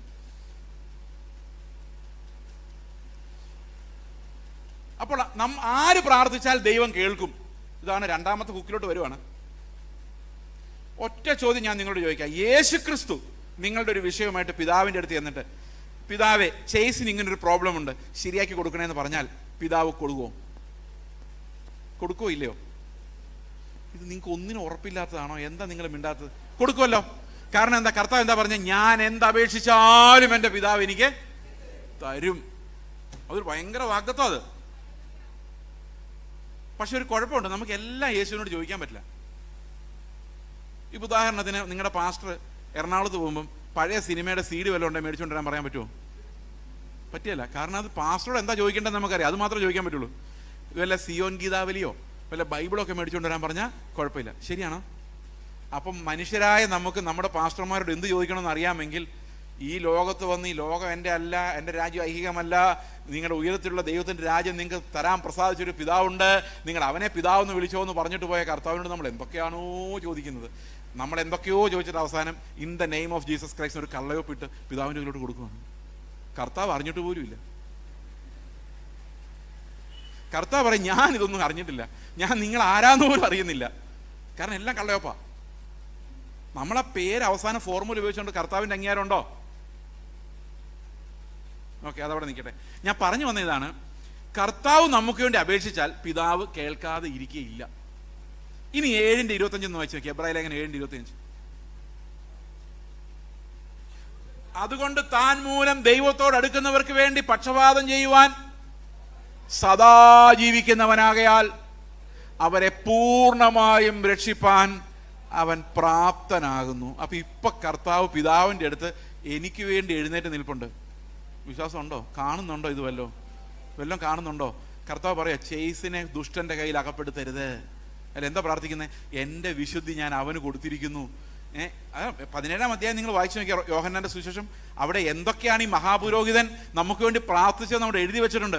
ദുഷ്ടന്റെ കയ്യിൽ അകപ്പെടാതെ അവനെ നോക്കണം, എൻ്റെ വിശുദ്ധി ഞാൻ അവർക്ക് നൽകിയിരിക്കുന്നു, നീ എനിക്ക് തന്നിട്ടുള്ള മഹത്വവും ഞാൻ അവർക്ക് കൊടുത്തിരിക്കുന്നു, അവരും ഞങ്ങളും നമ്മളും എല്ലാം ഒന്നാകേണ്ടതിന് ഇത് ഞാൻ നിന്നോട് അപേക്ഷിക്കുന്നു. ഈ അപേക്ഷ കർത്താവ് കേൾക്കോ ഇല്ലയോ?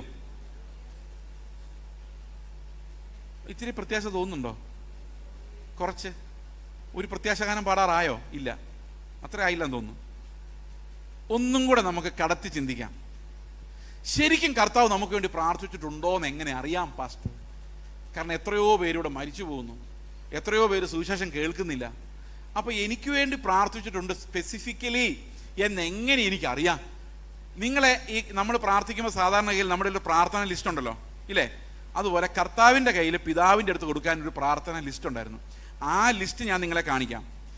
അത് കാണിക്കുമ്പോൾ അതിനകത്ത് നിങ്ങളുടെ പേരുണ്ടെങ്കിൽ നിങ്ങൾ വിശ്വസിക്കോ? ആരും മിണ്ടുന്നില്ല. വിശ്വസിക്കോ? നമുക്ക് ലിസ്റ്റ് ഒന്ന് നോക്കാം. കർത്താവ് ആർക്കൊക്കെ വേണ്ടിയാണ് പ്രാർത്ഥിച്ചത്? യോഹന്നാന്റെ സുവിശേഷം 17-ാം അധ്യായം, മഹാപുരോഹിത പ്രാർത്ഥന, 9-ാം വാക്യം വായിക്കാം. ഞാൻ അവർക്ക് വേണ്ടി അപേക്ഷിക്കുന്നു, ലോകത്തിന് വേണ്ടി അല്ല. അത് കിടക്കുന്നു. അപ്പൊ ലോകത്തിന് മുഴുവൻ വേണ്ടി അല്ല, പിന്നെ ആർക്ക് വേണ്ടിയാ? അവർക്ക് വേണ്ടി. നീ എനിക്ക് തന്നിട്ടുള്ളവർ നിനക്കുള്ളവരായതുകൊണ്ട് അവർക്ക് വേണ്ടി അത്ര അപേക്ഷിക്കുന്നു. അപ്പൊ അതിനകത്ത് നിങ്ങളുടെ പേര് കണ്ടോ? ഇല്ല, കണ്ടില്ലല്ലേ? നോക്കി, ഇല്ല. ഇനി 20-ാം വാക്യം വായിച്ച്. ഇവർക്ക് വേണ്ടി മാത്രമല്ല, ഇവരുടെ വചനത്താൽ എന്നിൽ വിശ്വസിക്കാനിരിക്കുന്ന എല്ലാവർക്കും വേണ്ടി ഞാൻ പ്രാർത്ഥിക്കുന്നു. അതിനകത്തുണ്ടോ? അതിനകത്തുണ്ടെങ്കിൽ ധൈര്യമായിട്ടൊന്ന് സ്തോത്രം പറഞ്ഞേ. ഉണ്ടോ? നിങ്ങളിതൊക്കെ വിശ്വസിക്കുന്നുണ്ടോ? അപ്പോൾ നിങ്ങൾക്ക് വേണ്ടി ഓൾറെഡി കർത്താവ് പ്രാർത്ഥിച്ചിട്ടുണ്ട്. എന്താ പ്രാർത്ഥിച്ചേക്കുന്നത്? ഇവർ നശിച്ചു പോകാതെ സ്വർഗത്തിൽ കാണണമെന്നാണ്. അപ്പോൾ പിതാവ് അത് കേട്ട് കാണുമോ? അപ്പോൾ സ്വർഗത്തിൽ പോവോ? ഒരു പാട്ട് പാടാനുള്ളതായോ? ഒരു പ്രത്യാശാഗാനം കർത്താവെ വേഗം വരണേ എന്ന് പാടാനുള്ളതായോ? ആയി കാണുകയില്ല. നമുക്ക് കുറച്ചുകൂടെ മുമ്പോട്ട് പോവാം. ഈ പ്രത്യാശയുടെ ഉറപ്പിനെയാണ് നമ്മൾ എന്ത് പറയുന്നത്? വിശ്വാസത്തിന്റെ പകുതി എന്ന് പറയുന്നത്. വിശ്വാസം എന്നതോ? അപ്പൊ കുറച്ച് ആൾക്കാർക്കെങ്കിലും ഉറപ്പ് കിട്ടും. ഉറപ്പ് കിട്ടിയാൽ നമുക്ക് ഭയങ്കര ധൈര്യമാണ്. കാരണം ഈ നീതി ഈ ഉറപ്പോടു കൂടിയേ വരുള്ളൂ. അതെന്തുകൊണ്ടാന്ന് വെച്ച് കഴിഞ്ഞാൽ, ഈ മോശ എന്നോട് പറയാമെന്ന് വിചാരിച്ചോ, എടാ ചേസേ, ശരിക്കും പറഞ്ഞാൽ പല്ലിന് പകരം പല്ല്, കണ്ണിന് പകരം കണ്ണെന്നൊക്കെ ഞാൻ പറയാൻ കാരണം ദുഷ്ടന്മാരായതുകൊണ്ടാണ്.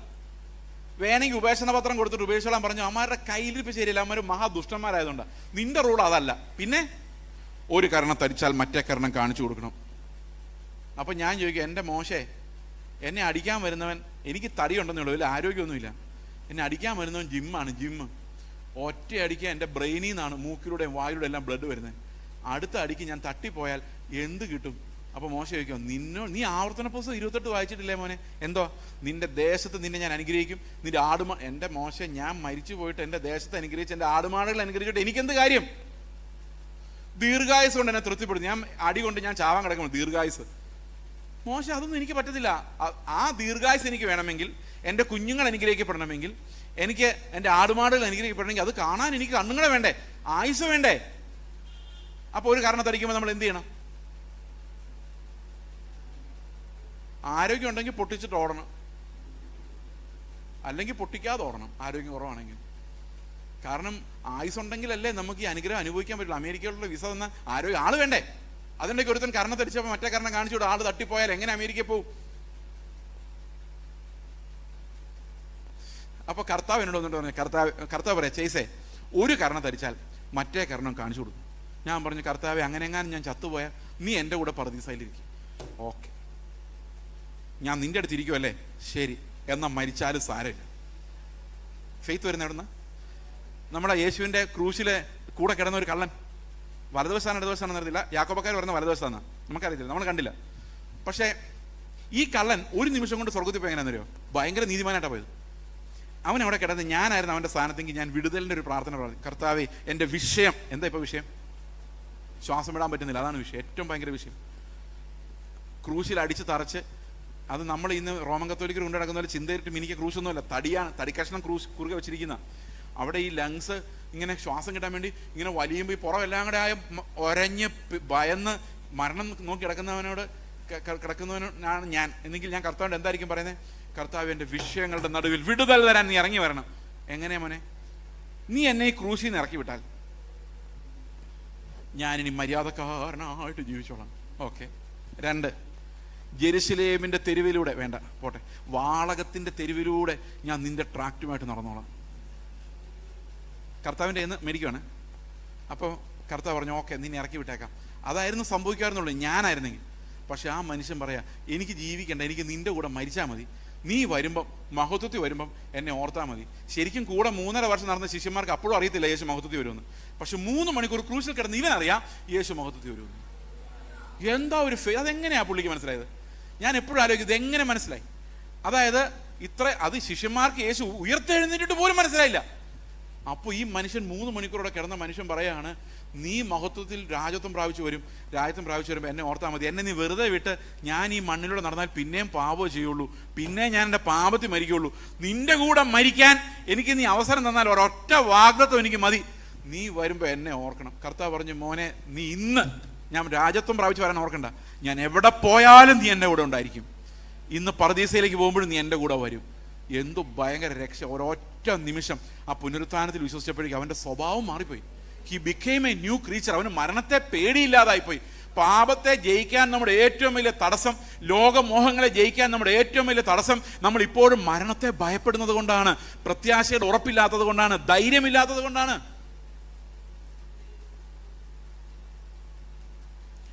പത്രോസിന്റെ ലേഖനത്തിൽ പറയുന്നത് എന്താണ്? എങ്ങനെയാണ് ലോകത്തിന്റെ മോഹങ്ങളിൽ നിന്ന് രക്ഷപ്പെടുന്നത്? പത്രോസിന്റെ ലേഖനം 2 പത്രോസ് 1-ാം അധ്യായത്തിന്റെ 3-ാം വാക്യം, തന്റെ മഹത്വത്താലും വീര്യത്താലും നമ്മെ വിളിച്ചവന്റെ പരിജ്ഞാനത്താൽ അവന്റെ ദിവ്യശക്തി ജീവനും ഭക്തിക്കും വേണ്ടിയതൊക്കെ നമുക്ക് ദാനം ചെയ്തു. ഞാൻ ആദ്യം വിചാരിച്ചുകൊണ്ടിരുന്നത് ജീവനും ഭക്തി എന്ന് പറഞ്ഞാൽ രാവിലെ ഉച്ചയ്ക്കും വൈകിട്ടും ഫുഡ് കഴിക്കാനുള്ളതും പിന്നെ ഭക്തിക്ക് വേണ്ടെന്ന് പറഞ്ഞാൽ ചർച്ചിൽ പോകാനുള്ള വണ്ടിക്കൂലിയും ദശാംശം ഇടാനുള്ള പൈസയെന്ന് ഞാൻ വിചാരിച്ചുകൊണ്ടിരുന്നത് ആദ്യം. പിന്നെ മനസ്സിലായത് ആ വിളി അങ്ങനല്ല കിടക്കുന്നത്. അത് ഇംഗ്ലീഷിൽ വായിക്കുമ്പോൾ ഉണ്ടല്ലോ, അതെങ്ങനെയാണെന്നറിയോ? തൻ്റെ മഹത്വത്താലും വീര്യത്താലും എന്നല്ല, തൻ്റെ മഹത്വത്തിലേക്കും വീര്യത്തിലേക്കും ഒന്നും. അപ്പോൾ ദൈവം എങ്ങോട്ടാണ് വിളിച്ചതെന്ന് വെച്ചാൽ അവൻ്റെ മഹത്വവും, ഈ വീര്യം എന്നുള്ളതിനെ ഇംഗ്ലീഷ് എഴുതിയിരിക്കുന്ന എക്സലൻസ് എന്ന്. നമ്മൾ എങ്ങോട്ടാണ് വിളിച്ചേക്കുന്നത്?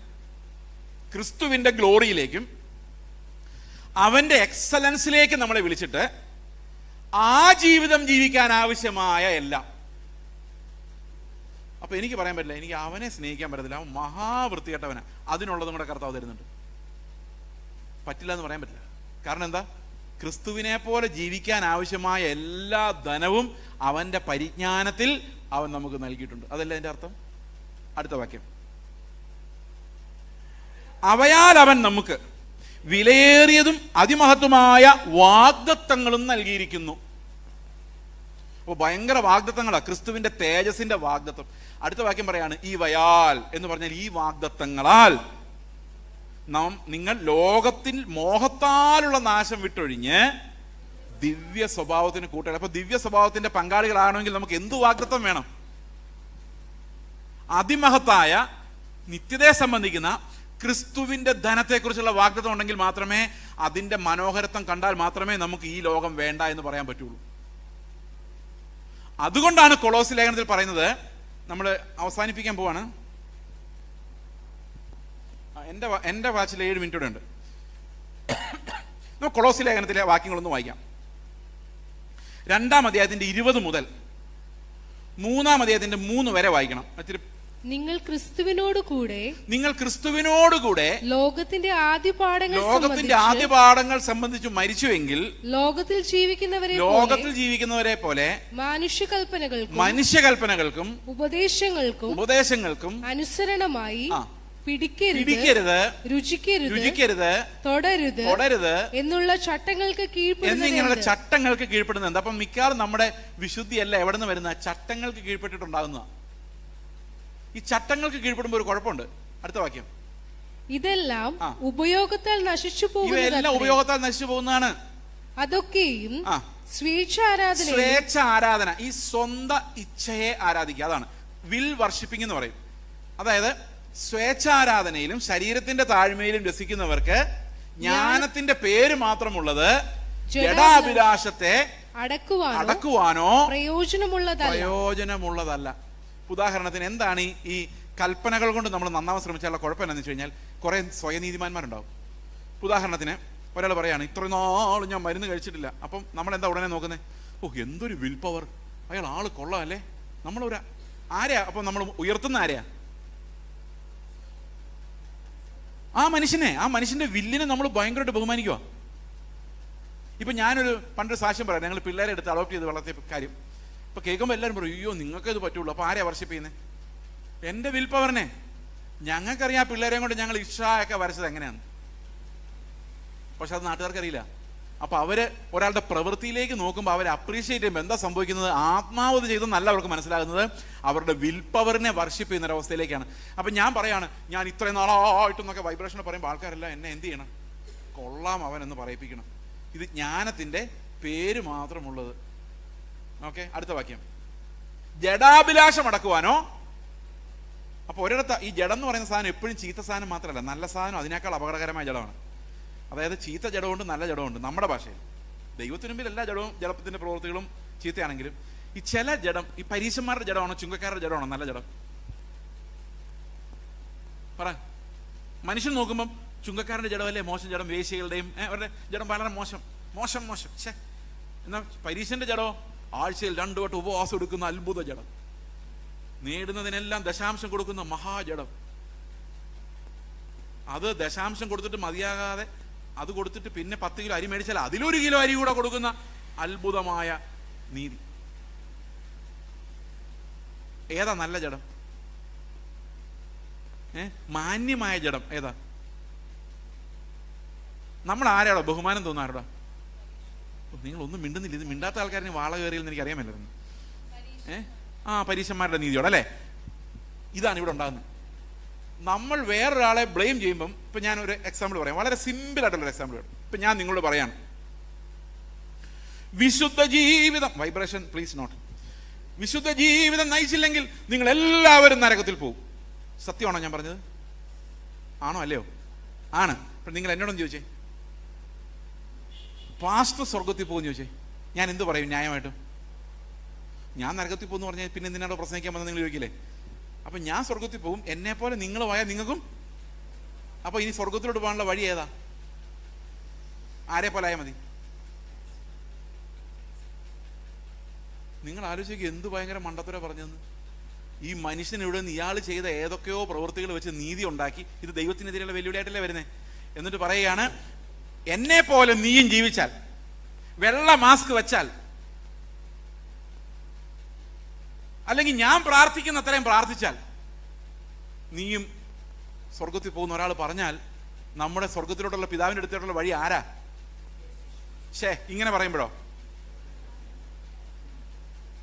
അപ്പൊ ഇവിടെ പ്രസംഗിക്കുന്നിടത്തെല്ലാം ഈ കൊളോസ്യർ 2:20 ആ ഭാഗം വായിക്കുമ്പോൾ പ്രസംഗിക്കുന്നിടത്തെല്ലാം വേറൊരു ക്രിസ്തു ഉണ്ടാകുന്നത്. അപ്പൊ പിന്നെ എന്ത് ചെയ്യണം? ഇവരുടെ വില്ലിനെ ആരാധിച്ച് മെമൻറ്റോ കൊടുത്ത് ആദരിച്ച് സീറ്റിലിരുത്തി. ഇന്നലെ ഞാനൊരു മീറ്റിങ്ങിന് പോയപ്പം അവിടെ ഒരു പാവപ്പെട്ട വർഷിപ്പ് ലീഡറിനെ അവരെ ആദരിക്കാൻ വേണ്ടി വലിയ TV-യിൽ വീഡിയോ ഒക്കെ കാണിച്ചു. അയാൾ അവിടെ നിന്ന് കരഞ്ഞു, എൻ്റെ ദൈവമേ ദയവായിട്ട് നോക്കി ഞാൻ പറഞ്ഞു. നിവൃത്തിയില്ല. ഇത് പുകഴ്ത്തി കഴിഞ്ഞാൽ നമുക്കൊരു തിരിച്ച് നമ്മളും പുകഴ്ത്തുന്നുള്ളൊരു പ്രതീക്ഷയാണ്. ആയിരിക്കാം. ഇവിടെ എല്ലാ ആളുകളുടെ പ്രവൃത്തി കണ്ട് അത് വലിയ കാര്യമായിട്ട് വിചാരിക്കാതിരിക്കാൻ വേണ്ടി പൗലോസ് എപ്പോഴും പറയുന്നു, ഇതിന്റെ പ്രവൃത്തിയാൽ വരുന്ന നീതിയല്ല, യേശുക്രിസ്തുവിൽ വിശ്വസിക്കുമ്പോൾ ക്രിസ്തു വിശ്വസിക്കുന്നവർക്ക് നൽകുന്ന നീതി തന്നെ ലഭിച്ച അവനിലിരിക്കേണ്ടതിനും. എന്നിട്ട് പറയാം, ജഡാഭിലാഷം അടക്കാൻ എന്ത് ചെയ്യണം? അടുത്ത വാക്യം 3-ാം അധ്യായം. ഈ 3-ാം അധ്യായത്തിൽ ആ വാക്യം 2-ന്റെ ബാക്കിയാണ്. 3-ന്റെ 1 വായിച്ചോ. ആകയാൽ എന്ന് പറഞ്ഞാൽ അർത്ഥം എന്താ? ഇതിനു മുമ്പുള്ളതിന്റെ ബാക്കിയാണ്. ഇതിനു മുമ്പ് എന്താ പറഞ്ഞത്? ഈ നിയമങ്ങൾ കൊണ്ടൊന്നും കുറെ ഹീറോസിനെ ഉണ്ടാക്കാന്നുള്ളതല്ലാതെ ആരുടെയും ജഡാഭിലാഷം അടങ്ങാൻ പോകുന്നില്ല. അടുത്ത വാക്യം, ആകയാൽ നിങ്ങൾ ക്രിസ്തുവിനോടുകൂടെ ഉയർത്തെഴുന്നേറ്റിരിക്കുന്നുവെങ്കിൽ. ഉയർത്തെഴുന്നേറ്റിട്ടുണ്ടോ? ഉണ്ടോ ഇല്ലയോ? എപ്പോഴായിരുന്നു സംഭവം? നാളെ രാവിലെയോ? നമ്മൾ എപ്പോഴാ ക്രിസ്തുവിൻ്റെ കൂടെ ഉയർത്തെഴുന്നേറ്റത്? സ്നാനപ്പെട്ടപ്പോഴോ? നോ. എഫേസ്യ ലേഖനത്തിൽ പറയുന്നത് എന്താണ്? ലോകസ്ഥാപനത്തിന് മുമ്പേ നമ്മെ ക്രിസ്തുവിൽ തെരഞ്ഞെടുത്തു, ഇൻ ക്രൈസ്റ്റ്. അപ്പൊ എന്താ സംഭവിച്ചതെന്ന് ചോദിച്ചാൽ, എന്റെ കയ്യിലൊന്നും ഇല്ലേ? ഒരു മിനിറ്റ്, ഞാൻ ഓക്കെ, ഒരു 100 രൂപ തന്നെ ആയിക്കോട്ടെ, കാര്യമായിട്ടിരിക്കും. അപ്പൊ ലോകസ്ഥാപനത്തിന് മുമ്പ് കർത്താവ് എന്ത് ചെയ്തു? നമ്മെ തെരഞ്ഞെടുത്തിട്ട് എവിടെ തെരഞ്ഞെടുത്തു? ക്രിസ്തുവിൽ തെരഞ്ഞെടുത്തു. നമ്മൾ ജനിച്ചിട്ടില്ല. നമ്മൾ ജനിച്ചിട്ട് എത്ര വർഷമെന്ന് പറയുന്നില്ല, അതിന്റെ ആവശ്യമില്ല. ഈ അടുത്ത കാലത്താണ് നമ്മളെല്ലാം ജനിച്ചത്. പക്ഷെ ക്രിസ്തുവിൽ നമ്മെ തെരഞ്ഞെടുത്ത ദൈവത്തിന്റെ മുന്നറിവിൽ സകല ലോകത്തിന് അടിസ്ഥാനം ഇടുന്നതിന് മുമ്പാ. അപ്പൊ അന്ന് തൊട്ട് നമ്മൾ ക്രിസ്തുവിലുണ്ട്. എന്തിനാണെന്നറിയോ? ക്രിസ്തു എവിടെ പോയാലും നമ്മളും ഉണ്ട്. അവൻ കാൽവരി ക്രൂശിൽ മരിച്ചപ്പോൾ നമ്മൾ അവന്റെ കൂടെ മരിച്ചു. അതാ നാം മരിച്ചു, നമ്മുടെ ജീവൻ അവനിൽ. അപ്പൊ വിശ്വാസത്തിന്റെ കണ്ടന്റ് എന്താന്ന് വെച്ച് കഴിഞ്ഞാൽ ഞാൻ മരിച്ചു എന്നുള്ളതാ കണ്ടന്റ്. നിങ്ങൾ മരിച്ചോ? ബൈബിൾ അങ്ങനെ പറയുന്നത്. റോമർ 6:6 പറയുന്നു, നാം ഇനി പാപത്തിന് അടിമപ്പെടാതിരിക്കാൻ തക്കവണ്ണം പാപ ശരീരത്തിന് നീക്കം വരേണ്ടതിന് നമ്മുടെ പഴയ മനുഷ്യൻ അവനോടുകൂടെ ക്രൂശിക്കപ്പെട്ടു എന്ന് നാം അറിയുന്നു. 2 കൊരിന്ത്യർ ലേഖനം 5:14 പറയുന്നു, ക്രിസ്തുവിന്റെ സ്നേഹം ഞങ്ങളെ നിർബന്ധിക്കുന്നു, എല്ലാവർക്കും വേണ്ടി ഒരുവൻ മരിച്ചിരിക്കെ എല്ലാവരും മരിച്ചു. ഒരു നിമിഷം നമ്മൾ മരിച്ചു എന്നൊന്ന് വിശ്വസിച്ച് നോക്കിയേ. യേശു ക്രിസ്തു കാൽവരി ക്രൂശിൽ മരിച്ചോന്ന് എങ്ങനെയാ മനസ്സിലായത്? പട്ടാളക്കാർക്ക് കുന്തം കൊണ്ട് കുത്തി നോക്കിയപ്പോഴാണ് മനസ്സിലായത് അല്ലേ? നമ്മൾ മരിച്ചോന്ന് എങ്ങനെ അറിയാം? ആരെങ്കിലും കുത്തി നോക്കിയാ പോരെ? അപ്പൊ ആരുടെ എന്നെ കുത്തുന്നെന്ന് ചോദിച്ചാൽ മരിച്ചിട്ടില്ല. ആ ചർച്ച ചെന്നിട്ട് എന്നെ അവര് പാസ്റ്ററേന്ന് വിളിച്ചില്ല, റവാന്ന് വിളിച്ചില്ല. നോട്ടീസ് അടിച്ചപ്പം ഞാൻ ഡോക്ടറേറ്റ് എടുത്തയാളാ, ഡോ വെച്ചില്ല. ഞാൻ അവനെ വെറുതെ വിടത്തില്ല, അവനെ അപമാനിച്ചതാ. ഇയാൾ ചത്തിട്ടുണ്ടോ? മരിച്ചാൽ പിന്നെ എന്തെങ്കിലും പ്രശ്നമുണ്ടോ? ഡോയോ ഡിയോ എന്തായാലും നോ പ്രോബ്ലം. മരിച്ചവൻ ഇതൊന്നും അന്വേഷിക്കുന്നില്ല. അവൻ ക്രിസ്തുവിൽ മരിച്ചു, അവനെ ബഹുമാനിച്ചില്ലെങ്കിലും കുഴപ്പമില്ല. മരിച്ചവൻ എന്നാ ബഹുമാനിക്കാനാ? എത്ര പേര് മരിച്ചവരുണ്ട്? നമ്മളെങ്ങനെ നോക്കിയാലും നമ്മൾ മരിച്ചിട്ടില്ല. നമ്മുടെ സ്വഭാവം അത്ര മോശമാണ്. ഈ കോപവും ദേഷ്യവും വൈരാഗ്യവും. കാരണം ഈ ബയോളജി അങ്ങനെയാണ്, നമ്മുടെ ബയോളജി അങ്ങനെയാണ്. ഈ ബയോളജിക്കൽ റിഫ്ലക്സസ് ഉണ്ട്. ഒരാൾ നമ്മളെ തല്ലാൻ വന്നാൽ നമുക്ക് തിരിച്ച് അടിക്കണം, അല്ലെങ്കിൽ ഒഴിഞ്ഞു മാറണം, അല്ലാതെ പറ്റത്തില്ല. നമ്മുടെ റിഫ്ലക്സിനെതിരെയാണ് പുതിയ നിയമം. ഒരുത്തൻ എന്നേക്കാൾ കഴിവുடன் വളർന്നു വരുന്ന കണ്ടാൽ അവൻ്റെ കസേര അടിച്ചു മാറ്റും എനിക്ക് അറിയാവുന്നത് കൊണ്ട് എൻ്റെ ശരീരത്തിൽ തന്നെ അവൻ ഒതുക്കാനുള്ള മെക്കാനിസം ഉണ്ട്. അവിടെയൊക്കെ മരിക്കുക എന്ന് പറഞ്ഞാൽ നിസ്സാര മരണമല്ല അത്. അവൻ്റെ കൂടെ മരിക്കുക, ആ ഫെയ്ത്താണ് നമ്മളെ പാപത്തിൽ നിന്ന് രക്ഷിക്കുന്നത്. വീട്ടിലോട്ട് ചെല്ലുമ്പം ഭാര്യ ഭയങ്കര ചീത്ത, അല്ലെ ഭർത്താവ് ഭയങ്കര അടി കള്ളു കുടിച്ചിട്ട് വന്നിട്ട്, ഇന്നലെ വരെ ഭയങ്കര ബഹളമായിരുന്നു, ഭാര്യ തിരിച്ചങ്ങോട്ട്, ഇന്ന് മിണ്ടുന്നില്ല. എന്താ കാരണം? മരിച്ചു. റോമർ 6:7 പറയാണ്, അങ്ങനെ മരിച്ചവൻ പാപത്തിൽ നിന്ന് മോചനം പ്രാപിച്ചിരിക്കുന്നു. ഈ അവൻ്റെ കൂടെ മരിച്ച മാത്രമല്ല, കർത്താവ് ഉയർത്തെഴുന്നേറ്റപ്പോൾ നമുക്ക് എന്ത് സംഭവിച്ചു? അതെവിടെ എഴുതിയേക്കുന്നേ? എഫേസ്യ ലേഖനം 2:6 വായിച്ചേ. തന്റെ കരുണയുടെ അത്യന്ത ധനത്തെ വരുംകാലങ്ങളിൽ കാണിക്കേണ്ടതിന് ക്രിസ്തു യേശുവിൽ അവനോടുകൂടെ ഉയർപ്പിച്ച് സ്വർഗത്തിൽ ഇരുത്തുകയും ചെയ്തു. അപ്പൊ വിശ്വാസത്തിന്റെ കാഴ്ചയിൽ നോക്കിയാൽ നമ്മൾ എവിടെ ഇരിക്കുന്നത്? നമ്മൾ ഈ കാഴ്ചയിൽ നോക്കിയാലോ, ഇവിടെ ഈ പ്രാർത്ഥിക്കുന്ന കൺസേണുകൾ മുഴുവൻ അവിടാണോ ഇവിടാണോ? ഞാനിത് പറഞ്ഞപ്പം എൻ്റെ സഭയിലൊരു സഹോദരൻ പറഞ്ഞു, ഇവിടെ നിന്നുകൊണ്ട് സ്വർഗം കണ്ട ഒന്നും മനസ്സിലാവില്ല, നമുക്ക് പരിചയമില്ല പോയി. ഈ സ്വർഗത്തിൽ നിന്നുകൊണ്ട് നമുക്ക് ഈ ഭൂമി ഒന്ന് നോക്കിയാൽ, അയ്യോ നമ്മുടെ ഓട്ടവും കസേരയ്ക്ക് വേണ്ടിയുള്ള ബഹളവും യുദ്ധവും കാശുണ്ടാക്കാൻ വേണ്ടി കാശ് തീരുമ്പോഴുള്ള ടെൻഷനും എല്ലാം കണ്ടു കഴിഞ്ഞാൽ നമുക്ക് തന്നെ നാണക്കേട് തോന്നും. ക്രിസ്തുവിൽ മരിച്ച് പുനരുത്ഥാനം ചെയ്ത് സ്വർഗത്തിൽ തേജസ്സിൽ ഇരിക്കുന്നവന്മാരുടെ ഓരോരോ സ്വഭാവങ്ങൾ ഒന്ന് മോളി ഒന്ന് താവട്ടെ നോക്കണം. അതാണ് കൊളോസി ലേഖനം. നാം അവനോടുകൂടെ ഉയർത്തെഴുന്നേറ്റിരിക്കുന്നുവെങ്കിൽ നമ്മുടെ ജഡാഭിലാഷം അടങ്ങുവാൻ കുറെ നിയമങ്ങൾ പോരാ. പിന്നെ എന്ത് വേണം? അവനോടുകൂടി ഉയർത്തെഴുന്നേറ്റിരിക്കുന്നുവെങ്കിൽ നാം ക്രിസ്തുവിരിക്കുന്ന ഉയരങ്ങളിലുള്ളത് അന്വേഷിക്കുവിൻ. അപ്പോൾ ഓരോ സമയത്തും ഞാനൊരു സഹോദരനോട് വഴക്കാന്ന് വിചാരിച്ചു, അപ്പം ഞാൻ വിചാരിക്കും അവൻ അഹങ്കാരം, അവനെ ബഹുമാനിച്ചില്ല. അപ്പം നമ്മൾ ഭൂമിയിലേക്കാണ് നോക്കിയത്, സ്വർഗത്തിലേക്കാണ് നോക്കിയത്? ഇനി സ്വർഗത്തിലേക്കൊന്ന് നോക്കിയേ. കർത്താവേ, എന്നെ നന്നാക്കാൻ പറ്റുന്ന ദൈവത്തിന് ഇവനെ നന്നാക്കാൻ പറ്റും. അതെങ്ങോട്ടാണ് നോക്കിയത്? അപ്പോൾ എല്ലാ ബന്ധങ്ങളെയും നമ്മൾ സ്വർഗത്തിലേക്ക് നോക്കി. എൻ്റെ ഭർത്താവ് മഹാ വഴക്കാളിയും തല്ലുന്നവനുമാണ്, പക്ഷെ ദൈവമേ നീ വിചാരിച്ചാൽ അവനെ നന്നാക്കാൻ പറ്റും. സ്വർഗത്തിലോട്ട് നോക്കിക്കഴിഞ്ഞാൽ നമ്മളും കർത്താവിൻ്റെ ശുശ്രൂഷയിൽ ഭാഗമായി. അവൻ്റെ മരണത്തിൽ പങ്കാളികളാവുന്നവരല്ല, അവൻ്റെ പുനരുത്ഥാനത്തിലും പങ്കാളികളാണ്. ഇങ്ങനെയാണ് നമ്മൾ നീതിമാന്മാരാകുന്നത്, അല്ലാതെ പ്രവൃത്തികൾ ചെയ്തിട്ടല്ല. അവൻ നമ്മുടെ ഹൃദയത്തിന് പരിച്ഛേദന ഏൽപ്പിച്ച് പുതിയൊരു ഹൃദയം തന്നിട്ട് അവനോടുകൂടെ ഈ പഴയ ശരീരത്തെ മരിപ്പിച്ച് പുതുതാക്കി സ്വർഗത്തിൽ നമ്മെ ഇരുത്തിയിരിക്കുന്നു. എത്ര പേർക്ക് സ്വർഗത്തിൽ നോക്കി ജീവിക്കാൻ പറ്റുമോ? പ്രത്യാശയുണ്ടോ? പോകുമോ? അപ്പം നമുക്കൊരു പാട്ട് പാടാം, ഒരു പ്രത്യാശഗാനം പാടാം, ഏതെങ്കിലും ഒരു പ്രത്യാശഗാനം. നമുക്കൊരു നിമിഷം പ്രാർത്ഥിക്കാം. ഞങ്ങളുടെ സ്വർഗസ്ഥ പിതാവേ, അങ്ങയുടെ നാമത്തെ ഞങ്ങൾ മഹത്വപ്പെടുത്തുന്നു. ഞങ്ങൾക്ക് വേണ്ടി അറുക്കപ്പെട്ട കുഞ്ഞാടിനെ ഞങ്ങൾ ആരാധിച്ച് മഹത്വപ്പെടുത്തുന്നു. കർത്താവെ, കുഞ്ഞാടിന്റെ യോഗ്യതകൾ കൊണ്ട് മാത്രം ഞങ്ങൾ അങ്ങയുടെ മുമ്പിൽ നിൽക്കുന്നു. അല്ലെങ്കിൽ ഞങ്ങളും ആ പരമനീതിയാൽ അരിയപ്പെടേണ്ടവരായിരുന്നു. എന്നാൽ കർത്താവെ, അങ്ങ് തന്നെ ഞങ്ങളുടെ സ്ഥാനത്ത് അരിയപ്പെട്ട് ഞങ്ങൾക്ക് സ്വാതന്ത്ര്യം തന്നതിനായി, പ്രവേശനം തന്നതിനായി, പുത്രത്വം തന്നതിനായി ഞങ്ങൾ നന്ദിയോടെ അങ്ങേ സ്തുതിക്കുന്നു. കർത്താവായ യേശുക്രിസ്തുവിന്റെ നാമത്തിൽ തന്നെ ആമേൻ.